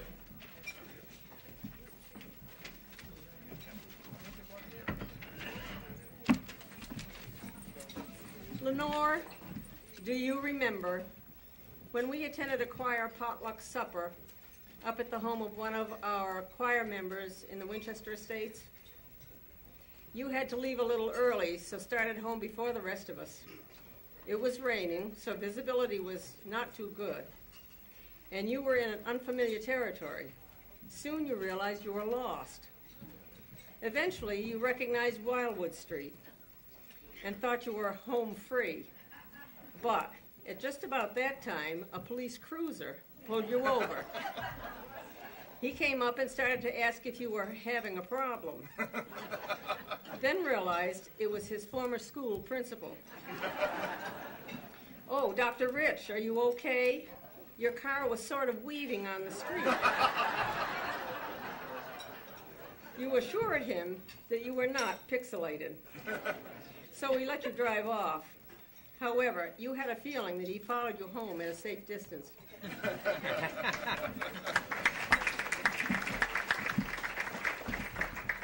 This is a litany, Lenore, as in church we ask, do you remember when? And your response is, I remember it well. Okay, Lenore, do you remember when you and I traveled together in search of history? You remember introducing me to the Congregational Christian Historical Society, which is that church history group of ours convinced that while the world cannot be saved by history, it certainly can never be saved without it. And do you remember how we talked and walked and listened and peered into all the closets of our church history all over New England, shaking even a few skeletons in the process, which you never talked about and no one else ever heard about because you always had appreciation for every honest effort, whatever the result. Do you remember that? I remember it well. Okay. We have to help Lenore on her remembering here. Now, do you remember this? That when, as church historian, you told our new members about that Sunday service years ago when the organ died in the middle of worship, and no one knew why, until they went into the pipes and they discovered that the church organ was powered by water piped up from the Aberjona River, and how an errant eel had slipped through the net at the water intake, perhaps lured by the sound of Mozart in the sanctuary, and eeled its way up the pipe and into the organ, and how on entering into the organ itself it died while listening to the glorious strains of Mozart's Requiem. What a way to go for man, woman, or eel. Do you remember that? I remember it well. Okay, one more here too. Do you remember when your love of music, and I suspect, noticing by the way in which you greeted certain sexes as you came in this evening, your love of men as well, how you volunteered for the tenor section of our church choir, and how we always seem to be short of tenors in our choir, and you took up the challenge with gusto, and how one day you had so much gusto, in fact, that you tripped down the chancel steps, which brought to an end your tenor career, but not your interest in tenors, I noticed. Do you remember that? I remember it. And finally, do you remember how you loved to pilot that beautiful Chris Craft boat back and forth across Booth Bay Harbor in Maine, taking an elderly gentleman for an afternoon on the water or for a short trip for groceries in the village? And do you remember that day you piloted the boat right onto a rock and emerged red-faced but smiling as ever? And since you've always been able to laugh at yourself instead of others, I wonder to this day what your first words were when you realized that instead of in a dock, you were parked this gentleman's expensive toy on a rock. All I know is that it brought to an end your dream of becoming another Captain Ahab, searching for the great white whale along the rock-bound coast of Maine. Do you remember what your first words were? Oh dear. Oh dear.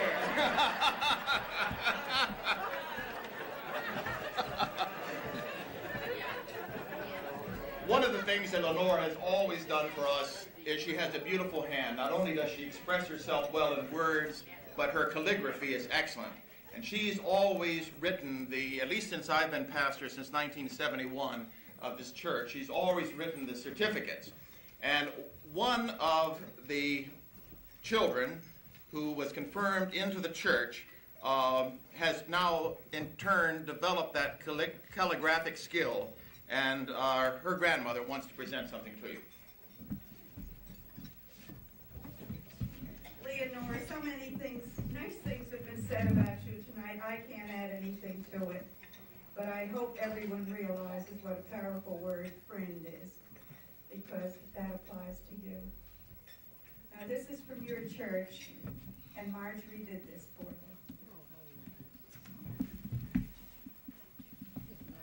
And she enjoyed doing it for you. Very, very. Would you like to read it, or do you want me to read it? Why don't you read it? I think it'd be easy with the microphone.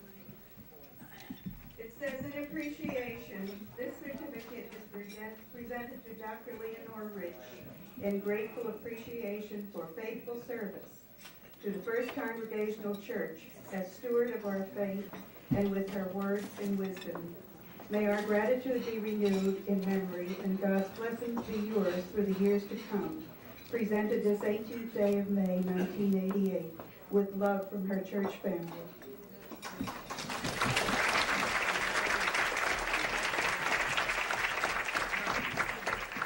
Now it's all of our time. Now I think you'll see what these verses refer to. Shall we start out with a chorus and then sing it straight through? Waltzing Lenore, waltzing Lenore, do come a waltzing Lenore with me. And she sang and she wrote and she taught from dawn to setting sun. Do come a waltzing Lenore with me. Once a jolly teacher taught the children of our town under the roof of our Washington school, and she worked and she slaved and she won the hearts of all her brood. Do come a waltzing Lenore with me. Waltzing Lenore, waltzing Lenore, do come a waltzing Lenore with me. And she sang and she wrote and she taught from dawn to setting sun. Do come a waltzing Lenore with me. Blessed with the magic of sympathy and loving care, all for the children of Newman's school. Yet she also performed as the captain of her buffet boat. Do come a waltzing Lenore with me. Waltzing Lenore, waltzing Lenore, do come a waltzing Lenore with me. And she sang and she wrote and she taught from dawn to setting sun. Do come a waltzing Lenore with me. Once a joyous lady came walking down our center aisle, not as a bride, but as tenor in our choir. And she studied all our history and wrote the story of our church. Do come a waltzing Lenore with me. Waltzing Lenore, waltzing Lenore, do come a waltzing Lenore with me. And she sang and she wrote and she taught from dawn to setting sun. Do come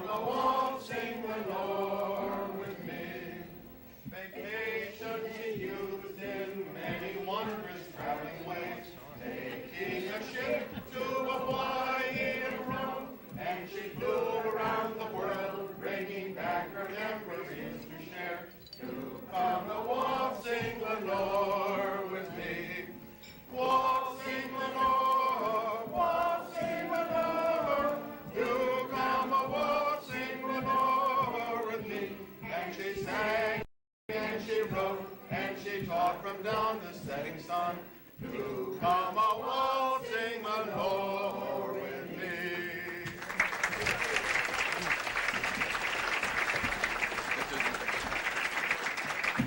We were going to waltz Lenore around here, but due to the lateness of the hour, we'll forego that. But we waltz with you in spirit.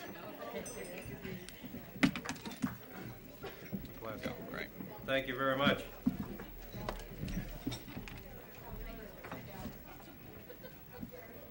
Very well done. Very well done. Thank you very much. Lenore, our next speaker, we had a little problem with. We tried to get Congressman Markey, but he couldn't make it here, and we tried to get Senator Kraus, and he couldn't make it because of another commitment, so we've got Representative, what's his name, Saltmarsh. He was a little bit late. He had another presentation to give, and he made another speech earlier. I had a friend of mine record it, just so you know what you're in for. It was a bomb. Whip also was a student of Lenore's. He was a homegrown boy, grew up in Highland Avenue. The first school he went to was the Winchester Highland School, right up at the end of Mount Vernon. You take a left about a block. Right after he got out of there, he bought the property. Tore down the school, had it made parkland, and the value of his parents' house went up significantly. He went from there up to the Washington School, where he attended 5th grade under your tutelage in 1941, 1942, and 1943. He went from there to Winchester High School. Graduated from Winchester High School and went on as a hockey player to Boston College. Those of you might remember those were the years when the hockey players didn't wear helmets or take college boards or necessarily graduate. He went on from there to the State House. I think you left this here. He's got a rush tonight, Lenore. He's got to get back in there. They're voting on the tax bill this evening, I understand. And he said if I could get him on in a hurry, he could get back in there to vote against Mike Dukakis. So we're going to take our time here, Whip. Ladies and gentlemen, let me introduce to you a good friend of mine and a good friend of a lot of folks in this room, and I know a good friend of yours, Lenore. Representative from the Great and General Court, Whip Saltmarsh.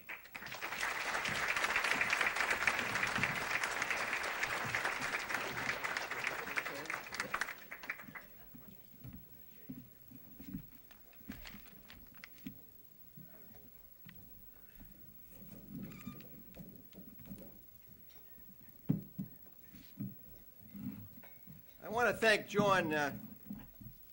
Oh, he shut the mic off. You can tell that doesn't work. You got to move your lips.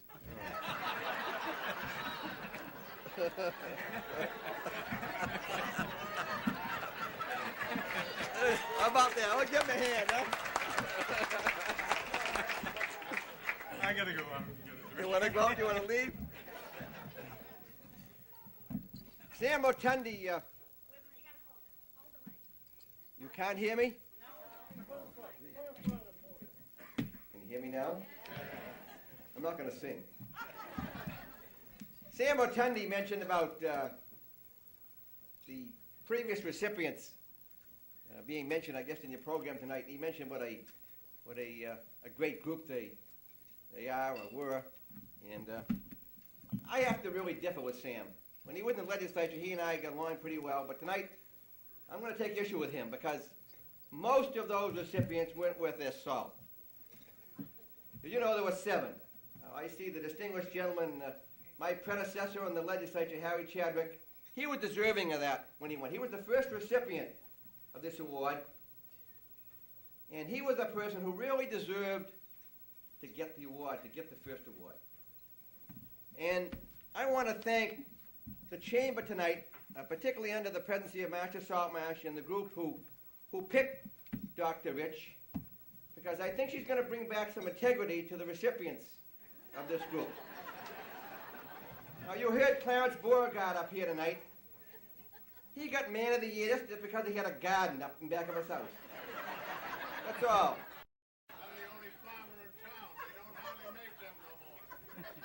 Harry Sheffalo got it last year. What has he done? He's cheated everybody in this town on their plumbing bills for years. And he's still doing it. He's 80-some-odd years old. Gus Kaufman, I don't know if he's here or not, he got it because he was the head of the fundraising drive at the hospital. You know? But he got a percentage of that. He was retired as a doctor, but he got a cut. And they gave him an award. Jake Shasha, he was our town engineer. He was a previous recipient. If anybody screwed this town up with their streets and water lines, it was Jake Shasha. But they gave him an award.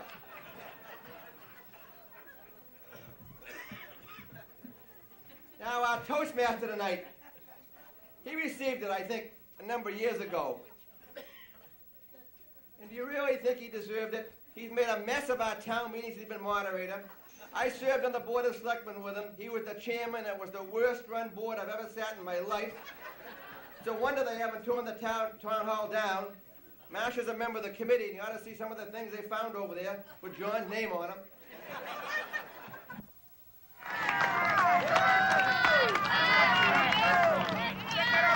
People are not only living longer today, they're living better. The average age of these players is 73 years old. Come on, man, you're swinging like an old lady. The remarkable thing isn't that they still play baseball, but that they all had cancer, and they all survived. 1 out of 2 people who gets cancer gets well. Help. Well, some of you have been here before. You're familiar with this because we're approaching June 1st. A number of years ago, unfortunately, John's mother sold her house to him. And those of us who have been close to the family have been just devastated by it ever since. This sale took place on June 1st, about 5 years ago. And the reason I mention tonight that it's a sad occasion, because since that time, Madeline Sullivan, John's mother, has been paying him rent. And the rents are exorbitant. But the reason I want to point out about John weaving through those tables with 3 glasses of wine, which he plunked down in front of his mother, because she's going to get a notice very soon for rents going up June 1st. And he's going to tell her tonight when they get home that she's all oiled up from all that wine, that, Mom, you're going to get an increase of $100 in June. And she'll say, that's okay, John. You're my loving son. You've taken care of me. But when she wakes up tomorrow morning, that hangover's gone. It's going to be another sad day, man.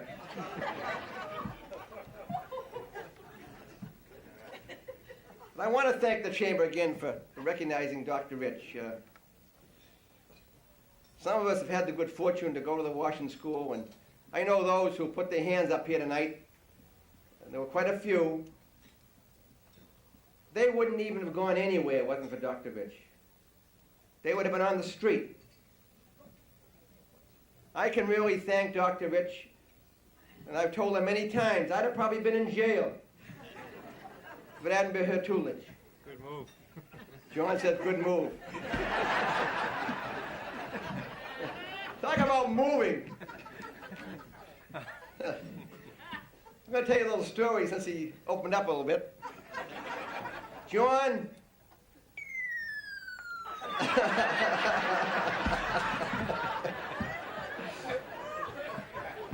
John and Bob Deering, our newly elected chairman of the Board of Selectmen,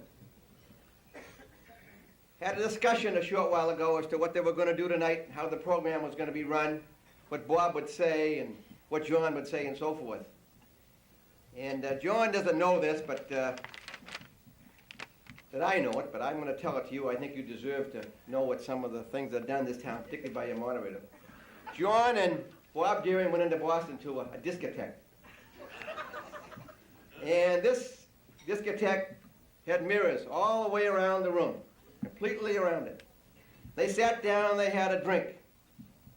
And they had 2 drinks and 3 drinks and so on. And after a while, they got pretty well pie-eyed. And you know how they began to feel after about the 5th or 6th drink. So John said to Bob, he said, you know, there were 2 guys over there that looked like you and I. And Bob Deering said to John, he said, he's right, they do look like us, you know that? So he said, gee, we ought to send them over a drink. But he said, before we do that, Bob said to John, I'll go over and ask them if they want a drink. So Bob Deering got up, and he started to go over, and John said, wait a minute. Bobby said, they're coming over.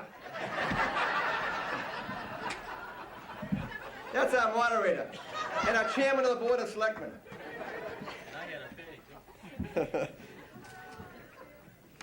I just like to say to you, as we go through life, there are people who leave an impression. Sometimes it's a school teacher. Sometimes it's somebody you've been associated with in business. Sometimes it's somebody who is a member of the clergy. But I think we all, sitting here tonight, can look back, and there's someone in your life who you never forget. They've made an impression, they've done a lot for you, and it's something you just carry on right through your life, day by day, and many, many times, even if you move away from where that person lived, that just comes back into your mind, and you see that person, and you remember that person by what he or she has done to make an impact on your life. And standing here tonight as your representative and a former pupil of Dr. Rich, I think there was one person that I remember in my education, this community, and that's going from kindergarten to the senior high school and on to graduate. If there was one person that made an impact on me, and I've never forgotten since the time I had her as my 5th grade teacher, it was Dr. Rich. I think that the Winchester school system can be proud, as all of you here are tonight, to have had someone who has dedicated her entire life to helping others. You know, she retired just a few years ago from teaching, many years ago by number. But you know, she's worked just as hard, just as long with the senior citizens for her church and many other things she's done. I think anybody who has spent his life or her life working for the welfare, helping other people, it's the greatest contribution he or she can make to mankind. And Dr. Rich has made that contribution from the time she set foot on this earth. There's nobody I've ever known who's so dedicated to fellow man than Dr. Rich.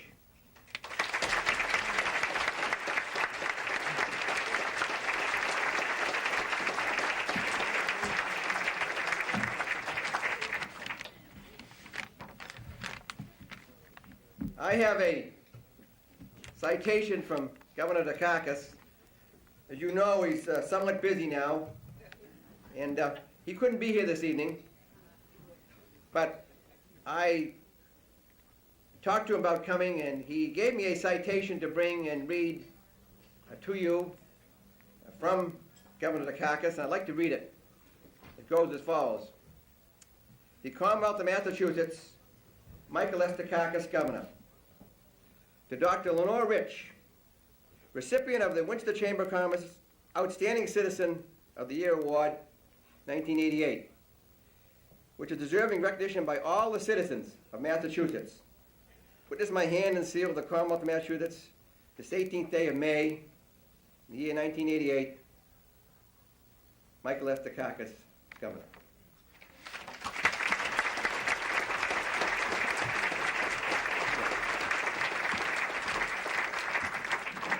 Incidentally, there's no charge for these this year. It's an election year. Governor Dukakis is leading the country in fundraising. And the other thing is, I'm not running again. As John said,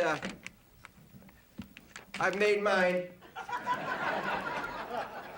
Incidentally, when I saw this money coming out of the bag, the lost and found bag, Dr. Rich happened to be a tenant in a piece of property that I own, and I often wondered, every time the rent came, she said, "Would you come down, Whip?" And I'd get down, and she'd just peel this money off in cash. She did that every single month. Now I know why the Congregational Church is a little short on their income. I have a resolution from the House of Representatives, which if you'd come up, Doctor, I'd like to present this to you and read it. John, you take the trash, thank you.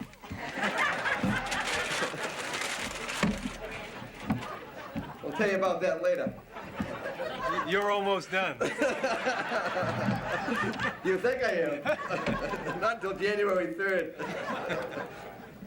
Incidentally, with John prompting me saying I'm almost done, this is the last time I will have the good fortune of appearing before you as your state representative, and I think if I were to pick one time and one person that I could present this resolution to, it would be Dr. Rich. I don't think there's a more worthy person in this town or any other community who was worthy of what all the praise she's received tonight. And as I say, this is my last trip here, so to speak, and it's a great honor that I'm to read this and present this to Dr. Rich. Resolutions congratulating Dr. Lenore M. Rich in receiving the Winchester Chamber of Commerce Outstanding Citizen of the Year Award for 1988. Whereas Dr. Lenore M. Rich has been selected as Winchester Chamber of Commerce Outstanding Citizen of the Year Award for 1988. Whereas Dr. Rich served 26 years as principal of the George Washington School. And whereas she served the town on many committees, including a committee to form a town council on aging, one of the 3 speakers to acquaint the Board of Selectmen about the need for a council on aging, a committee to obtain mentors for school children of Winchester who have special interest, a fundraising committee to obtain $1,200,000 for the building and addition of the Jenks Center. Quite a difference. If you'd have given us the money, we'd have had it. Whereas Dr. Rich served as president of the Winchester Seniors Association and currently writes a weekly half-page for the Winchester Star as Senior News, and whereas Dr. Rich's contribution to education in Winchester is unsurpassed, as her current service to the Winchester Seniors Association, her friendship, wit, and guidance have helped countless numbers of students as they are now helping them seniors. Therefore, be it resolved that the Massachusetts House of Representatives hereby congratulates Dr. Lenore Rich upon the memorable occasion of her selection as Outstanding Citizen of the Year by the Winchester Chamber of Commerce and extends to her its sincere best wishes for continued success in all endeavors. Be it further resolved that a copy of these resolutions be forwarded by the Clerk of the House of Representatives, signed George Kibarian, Speaker of the House, Robert McQueen, Clerk of the House, offered by Representative Whip Saltmarsh.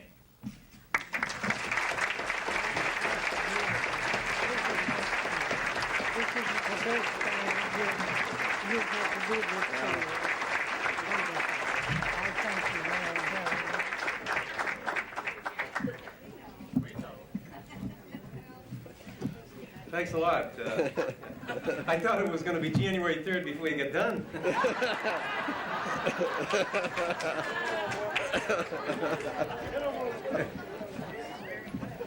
Oh, I'll see you Friday night at Lucia's, John.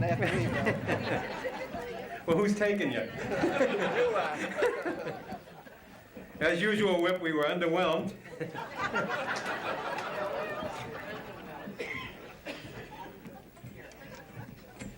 Whip, you forgot your cane.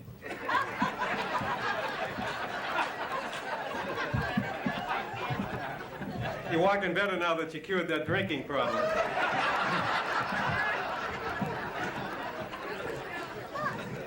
I'll think of something before you leave. Ladies and gentlemen, we talked to folks that have been associated with Lenore in her church and here in the community. And now I'd like to introduce two folks, one at a time, who have been associated with her in her professional endeavors. And the first is Mr. George Flynn. Mr. Flynn is the principal of the Ambrose School here in Winchester. Mr. Flynn, sir.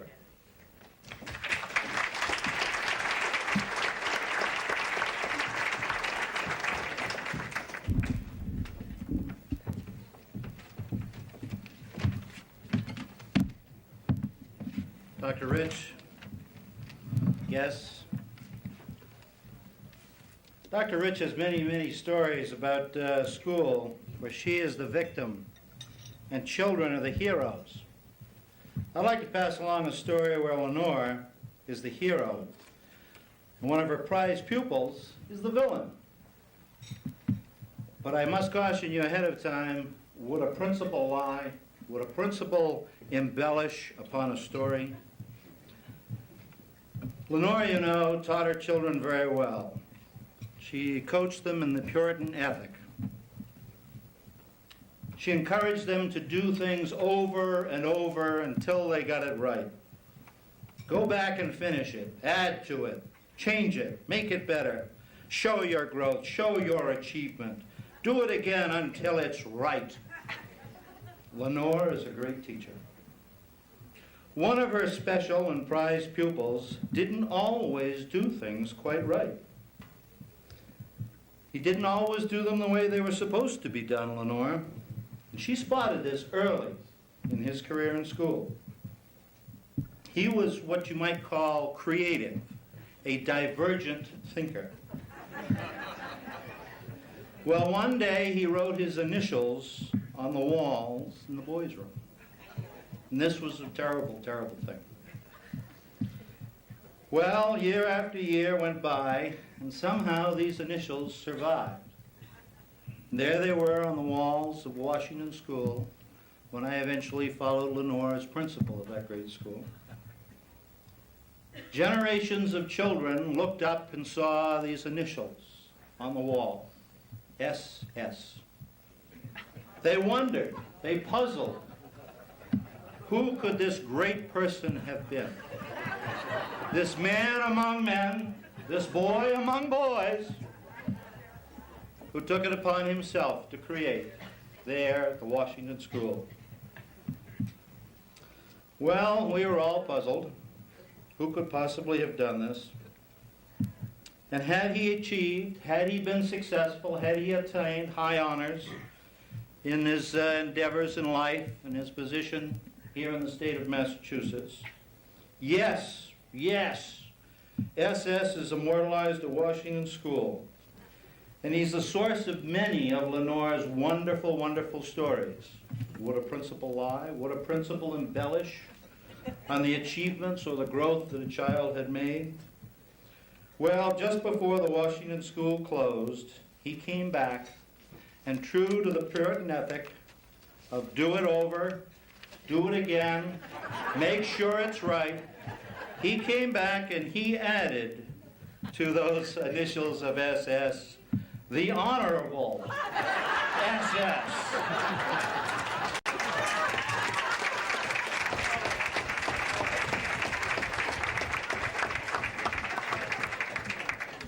I just couldn't believe the luck when Whip Saltmarsh preceded me at this stage. God is indeed good, Reverend Davis. He is indeed good. And thank you very much, Mr. Sullivan. Lenore Rich, all in the Winchester School Department admire you, enjoy you, and love you greatly. Thank you. Thank you very much.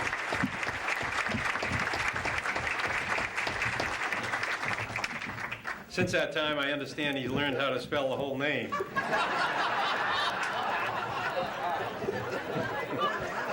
I saw the initials in the State House once, too. Ladies and gentlemen, the next speaker is a very, very good friend of mine, a guy who taught physics in Winchester High School when I was there and was the hockey coach, and has gone on to distinguish himself throughout the state, and I would suggest maybe even throughout the nation as one of the outstanding high school educators in the country. Frank Finnegan. Frank is the chairman of the science department of the Winchester High School, and incidentally, 1 week from tonight, Frank is going to go through the same thing as he retires from the Winchester school system. Frank Finnegan.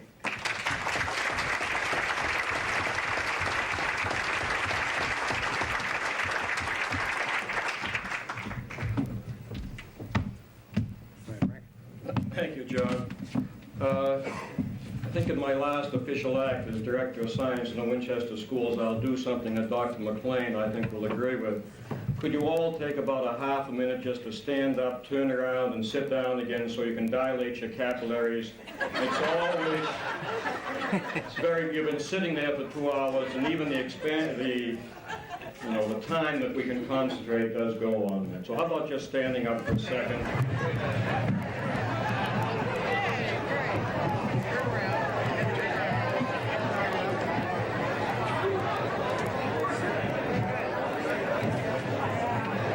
This is when Frank's son does the wallets in the crowd. Now if you'll all sit down.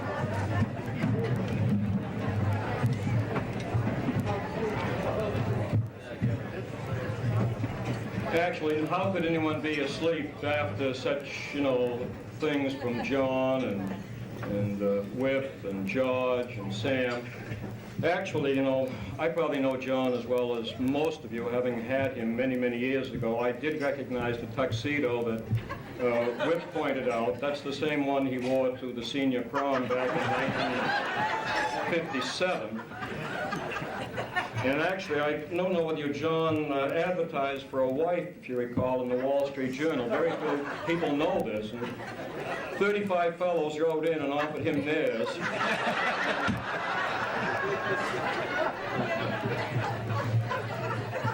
And I can't help remembering Sam Rotundi in the last election. We all worked so hard for him. He was holding a press conference during the election time, and I can remember one reporter asking him, Senator Rotundi, would you consult with the interest that controlled you before making any big decisions? And Sam looked around and he said, of course, but why bring my wife into these discussions? And of course, I'm probably the only one here that didn't have Whip Saltmarsh in school. If he spent, what was it you said, John? 3 years. 1935, 34, and 36 in the 5th grade. I think he got to the high school 1 year before I did, Whip. But I could have, honestly, I could have used you. You were a great hockey player, no matter what this fellow says. And I wish, John, you'd give the stick back that we gave you at this meeting 4 years ago, the hockey stick, because the school committee claims they need that money to balance their budget.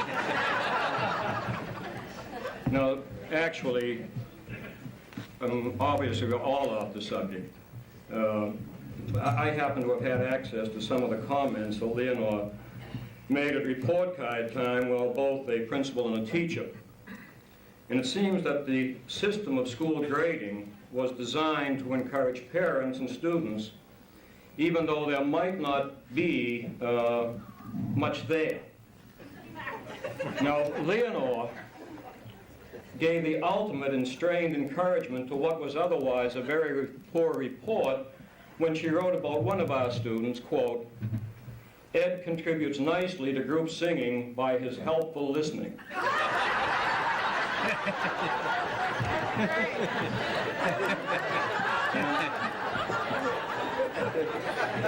And she wrote about one Winchesterite, better left unnamed, quote, Betty excels in initiative, group integration, and responsiveness. Now, she added, if she could only learn to read and write. And another one, of course, this was, I thought, fairly good. Not only is Joe the worst behaved boy in my class, but he has perfect attendance.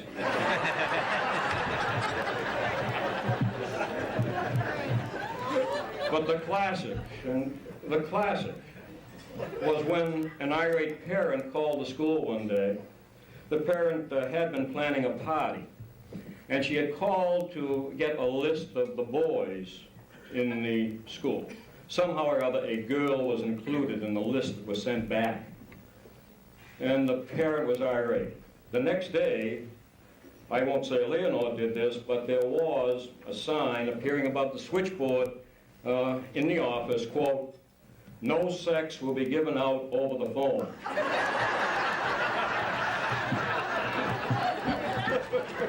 Now, Leonore, you know, in the many years that it has been my good fortune to know you, I have always felt there is one quality that singles you out from all of the other individuals that I've known, and it's your ability to involve people. And those people who have felt your touch, they're very fortunate people. I'm reminded of a very beautiful poem. It's old. I do not know the author's name, but it reflects my feelings far better than I can. And it goes something like this. An old man traveling a lone highway came at the evening cold and gray to a chasm vast and deep and wide. The old man crossed in the twilight dim. The sullen stream had no fears for him, but he turned when safe on the other side and built a bridge to span the tide. "Old man," said a fellow pilgrim near, "you are wasting your time with building here. You never again will pass this way. Your journey will end with the closing day. You have crossed a chasm deep and wide. Why build a bridge at eventide?" The builder lifted his old gray head. "Good friend, in the way I have come," he said, "there followed after me today a youth whose feet must pass this way.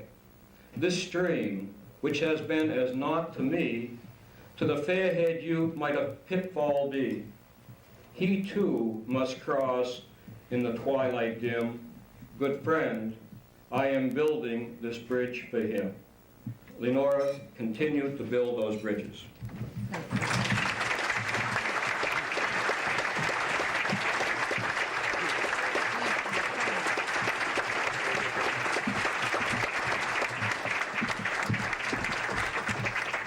Thank you very much, Frank. I think two pretty good guys and representative of our educators here in Winchester, and I thank you both for coming.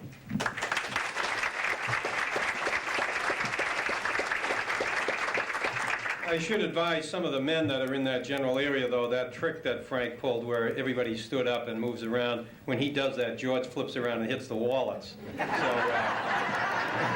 if you're in the general area there, you might want to check. Ladies and gentlemen, at this time, let me introduce to you the chairman of the Winchester Board of Selectmen, Bob Darren. Bob.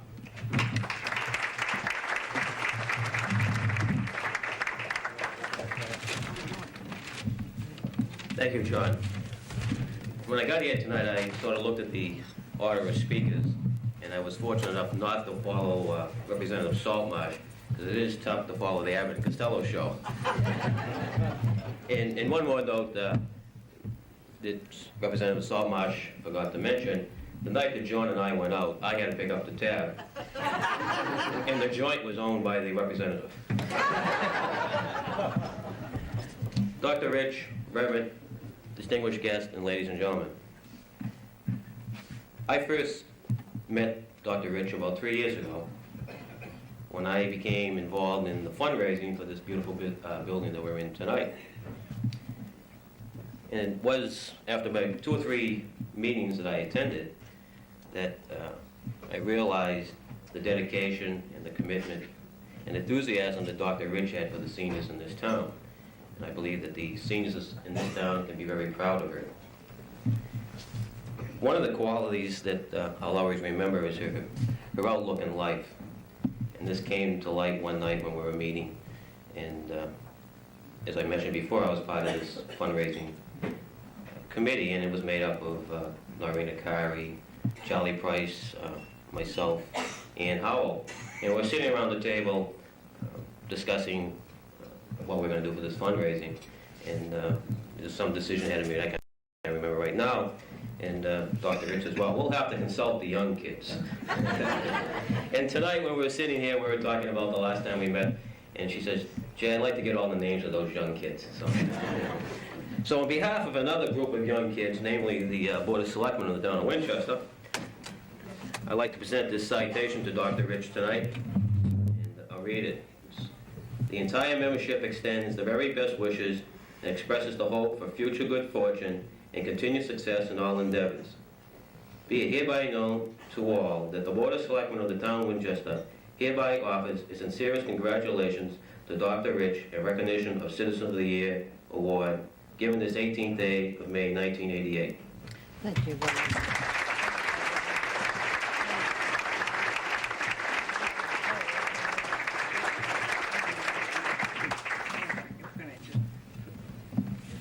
Thank you very much, Bob.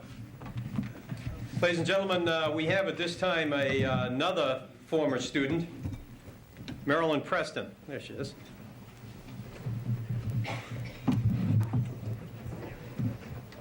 She also lives in the vicinity of that park property that Whip dedicated and enjoyed the appreciation of property values in that neighborhood.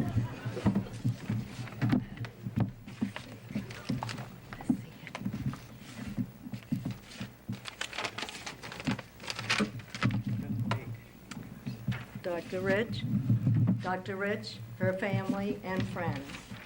Tonight, I have the honor of representing Miss Rich's 5th grade class at the Washington School from 1937. From the first day we entered that class, we knew we had a very special teacher, and we have never forgotten her. She was an inspiration to us then, and 50 years later, she's still an inspiration to us.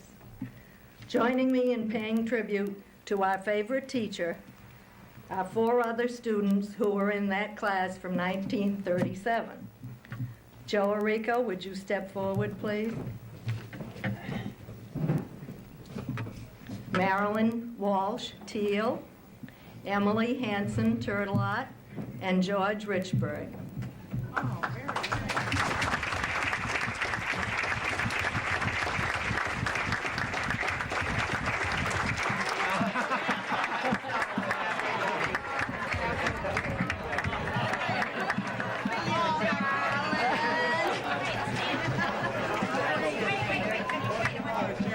Wait a minute, I think she wants to get a picture of you. Oh, all right. Okay, where would you want it? Over there or here or what? Do you want them to Just just turn around? Okay. Let's get around. And I have one more apple to present. This one is what they call a keeper if you're ever in a race. On behalf of the hundreds of other 5th grade students who cannot be here tonight for various reasons, we are going to present you with this marble apple, which is a very small token of our very great esteem. We love you too.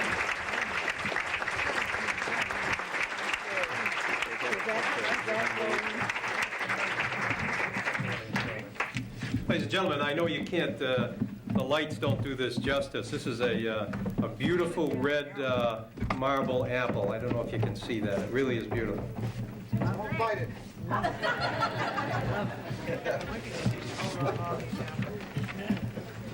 See, we just had a major revelation up here while they were talking. Whip leaned over to me and said that, you know, all those years they thought those were my initials.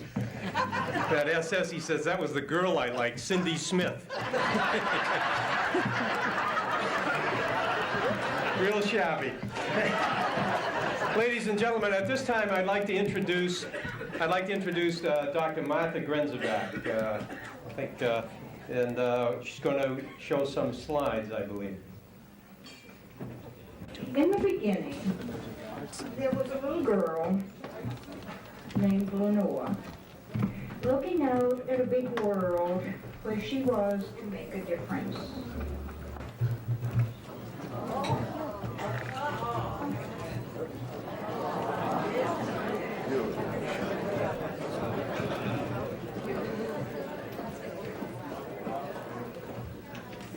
She hasn't changed much, has she?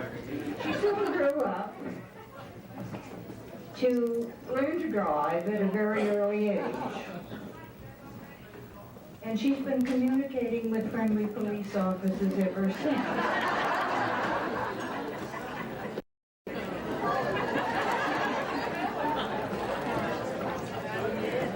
This car, I think she named True Love because it never ran smooth.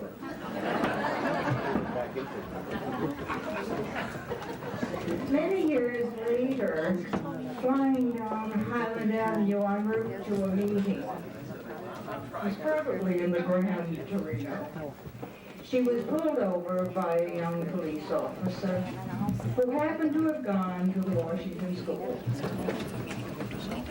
Dr. Rich, he scolded, "You may write on the blackboard 100 times. I will not exceed the speed limit on Highland Avenue."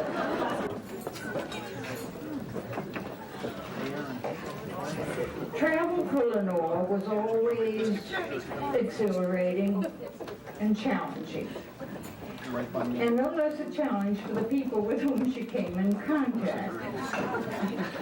She was always an ambassador of goodwill, and whether she spoke the language or not, she managed to communicate friendship and goodwill and joie de vivre. In Rome, at the American school outside of Rome, looking for inspiration, counseling the director of the school, at the American Embassy in Rome, in Hawaii, in Spain, in Mexico. No, she's not in one of those skirts.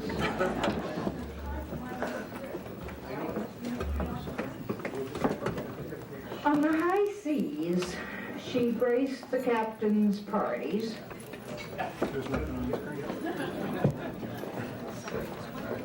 Isn't that elegant? Enjoyed the sun deck. And when the rest of us were either hiding in the bathroom or behind the bar, Lenore participated, as she would dutifully, in the lifeboat drill.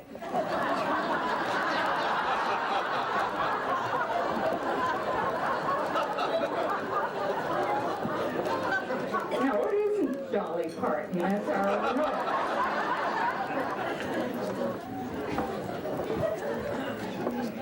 When we attended the National Elementary Principals Conference in Las Vegas, we stayed at the Sahara. And as you can see here in small print, it says the National Education Association. In large print, the All Topless Review. No, Lenore wasn't topless. But we were invited to go to the topless show, and I implored Lenore, "Let's go. We may never be invited again. We may never have another chance in our whole lives, so let's go. But please, Lenore, don't go."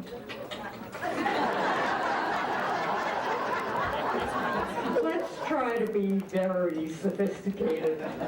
I think we were. Her retirement party, and the rest of this, as they say, is history. Our Lady. The evening.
We first want to thank our pianist, Jean Loudon, a former member of the school system, and the rest is beyond her control.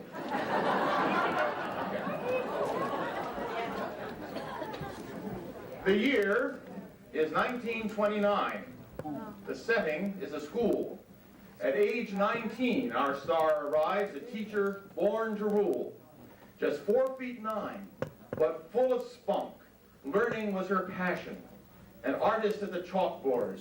Geography she'd fashioned. Those we call the good old days when discipline was fluent. But boys were as they are today, and here we have a truant. She never raised a ruler. She was only just my size. But you always got the message from just looking in her eyes. I never watched the clock at all. She captured my attention. The school bell rang, but I stayed on, and I never got detention.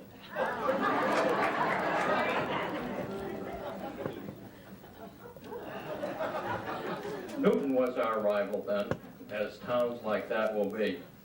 Their school system, they thought was A+. They wanted Miss Rich, you see.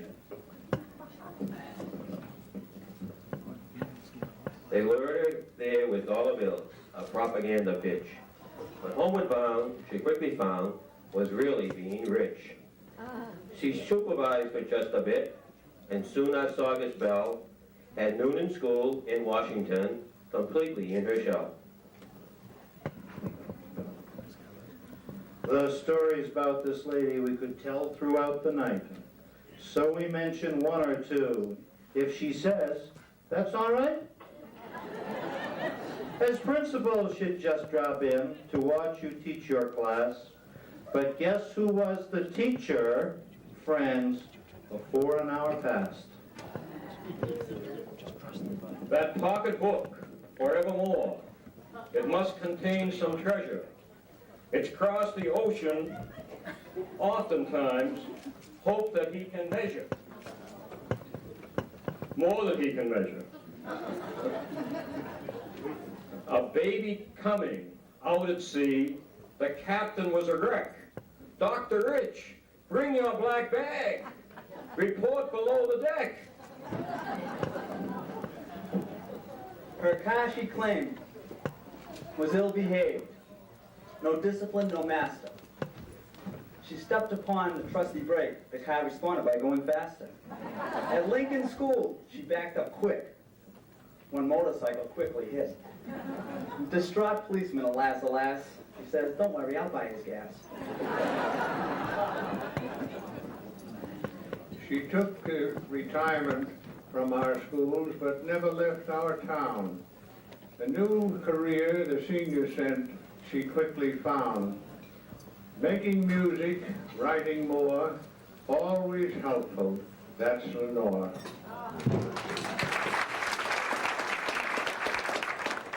A Renaissance woman, from school days till now. Leonore is the leader, she'll show us how to honor our town, to cherish this life, to maximize triumph and minimize strife. We've a report card to hand you, just printed today, and in most every subject, you get a straight A.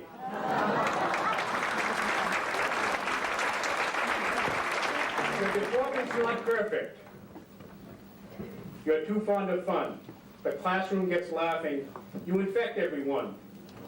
And under comments, you'll read the thing that's most true. You've made this town rich. Lenore, knowing you.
Some of those folks have to rush out there on a weekend pass. Ladies and gentlemen, at this time, let me present to you once again the chairperson of the Winchester Chamber of Commerce, the president of the Winchester Chamber of Commerce, Marcia Saltmarsh. Marcia.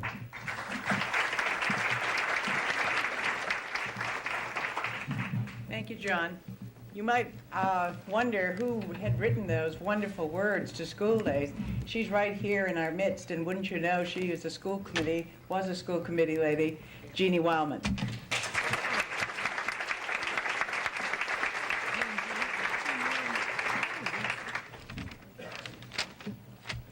This envelope was just given to me a minute or two ago, and I really feel it should be read at this time.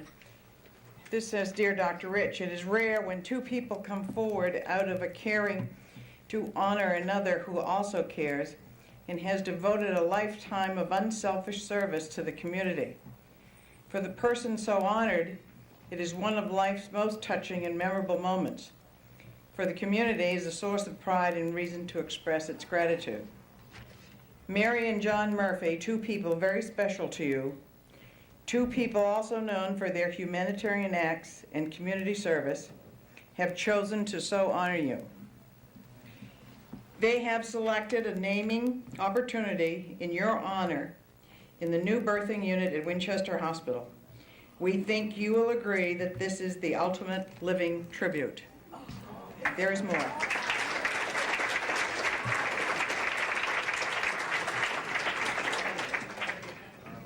Mr. and Mrs. Murphy have selected the nurse's postpartum area in the new unit to be designated in your name.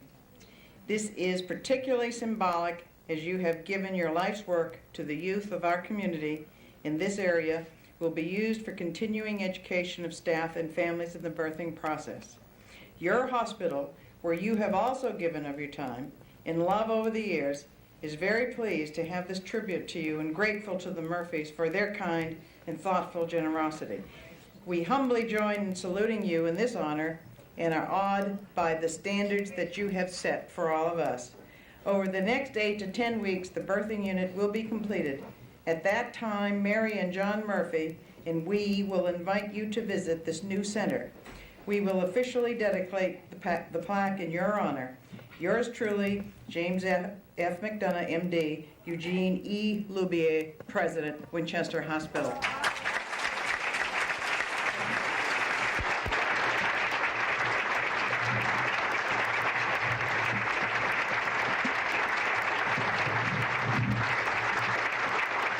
Thank you so much. Thank you, thank you, thank you from the bottom of my heart. I have heard all of these things being said, and I just could not seem to think that I was the one about whom they were being said. This evening is certainly an outstanding highlight in my life. One of the most difficult things that people have to do is to keep a secret. And all the people who knew about this great evening kept their mouths completely sealed so that not one single bit of information reached me. It was a complete surprise. So if there are any state secrets to be taken care of, please turn them over to this group of wonderful friends. There are times when words fail, when one is given such an honor as this. No credit goes to me for this evening, for this wonderful award. Long years ago, the school department invested faith in me as a young teacher by hiring me. And I've been privileged to be a part of the school department and see my children mature and make a huge success of their lives. And I bask in the glory of their achievements. The town that I love extended privileges to me to become involved in committees of great importance. The forming of the Council on Aging, the Human Services Committee, that has been dormant since Proposition 2.5 came into the picture, and the History Committee that reprinted Chapman's book and produced a supplement for the bicentennial celebration. On retirement, I turned from working with the very young, with the future citizens, to associations with those who have left their imprint in the fields of business, the professions, the arts, the sciences, technology, and the workaday world with its many, many classifications. The Jenks Senior Center has provided me with the zenith of a second career. It has kept me in the midst of an active stream of life. I thought I had reached the heights of glory when a scholarship was established in my name at the time of my retirement. But here is another pinnacle of joy this very evening. Passing of years is supposed to bring with it wisdom, but they also bring humility and a larger sense of the abiding values of life. Tonight, I am very humble. I am very happy. I have great respect for Albert Schweitzer, who said, "Open your eyes and look for some work for the sake of men, which needs a little time, a little friendship, a little empathy, a little toil." And the Jenks Senior Center has done that for me, to follow out his advice. My church has been extremely important to me through the years. It has been my guidepost. I could not live without it. My 45 years with children has been stimulating, with the happy passage of nearly a half of a century. One has to get up early in the morning to keep ahead of children, and then so often the children take the lead. When I retired, I had plans to write a book about the humorous adventures that I met in the school scene. But so far, all I have done is to make a brief outline. Someday, I hope I'll get to it. When trolley cars went along Washington Street at the foot of Kenwin Road, on the way to Stoneham, more than once I bumped down Kenwin Road on a sled steered by one of my pupils when I had only moments to spare to get the trolley. I had great faith in the sled driver, and dignity was not of the essence in time of need. I do not hesitate to say that more than once I went belly bumps because you made time quicker that way. There are situations when a teacher is startled by the lack of understanding that often raises its head in the classroom. I remember one morning during the recital of the Pledge of Allegiance to the flag of the United States, words rang out loudly and clearly in my ear. "I pledge allegiance to the flag of the United States and to the republic for which it stands." Then there are times when what is uttered by the teacher is not heard correctly. Such a situation came when a very irate parent went directly to the school committee, did not go to the teacher, did not go to the principal, nor the superintendent. And she said, "I will not have my boy called a scurvy elephant." Well, the teacher, of course, was called right away to the meeting with her superiors to explain what had taken place. It was then she remembered what she had said. The boy had been causing a great deal of confusion, and she told him that he was a disturbing element. One day, I observed the kindergarten teacher escorting a little towhead to my office at great speed, depositing him in a chair by the door of my office, and said she could no longer tolerate his behavior.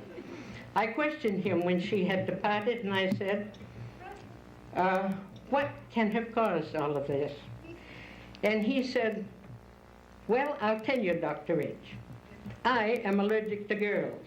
And every time I get near one, I have to spit." Well, I advised him that it was better to sit in the chair outside of the office and think how he was going to make peace with his teacher. When he found he could talk to me, I said, "You come back, we'll discuss it." So it wasn't long before he said, "Dr. Rich, I think I'm ready." So I invited him in, and I said, "What did you decide?" And he said, "Well, I've thought about it, and I've decided that you're going to have to build another toilet in the kindergarten because I have to spit so much."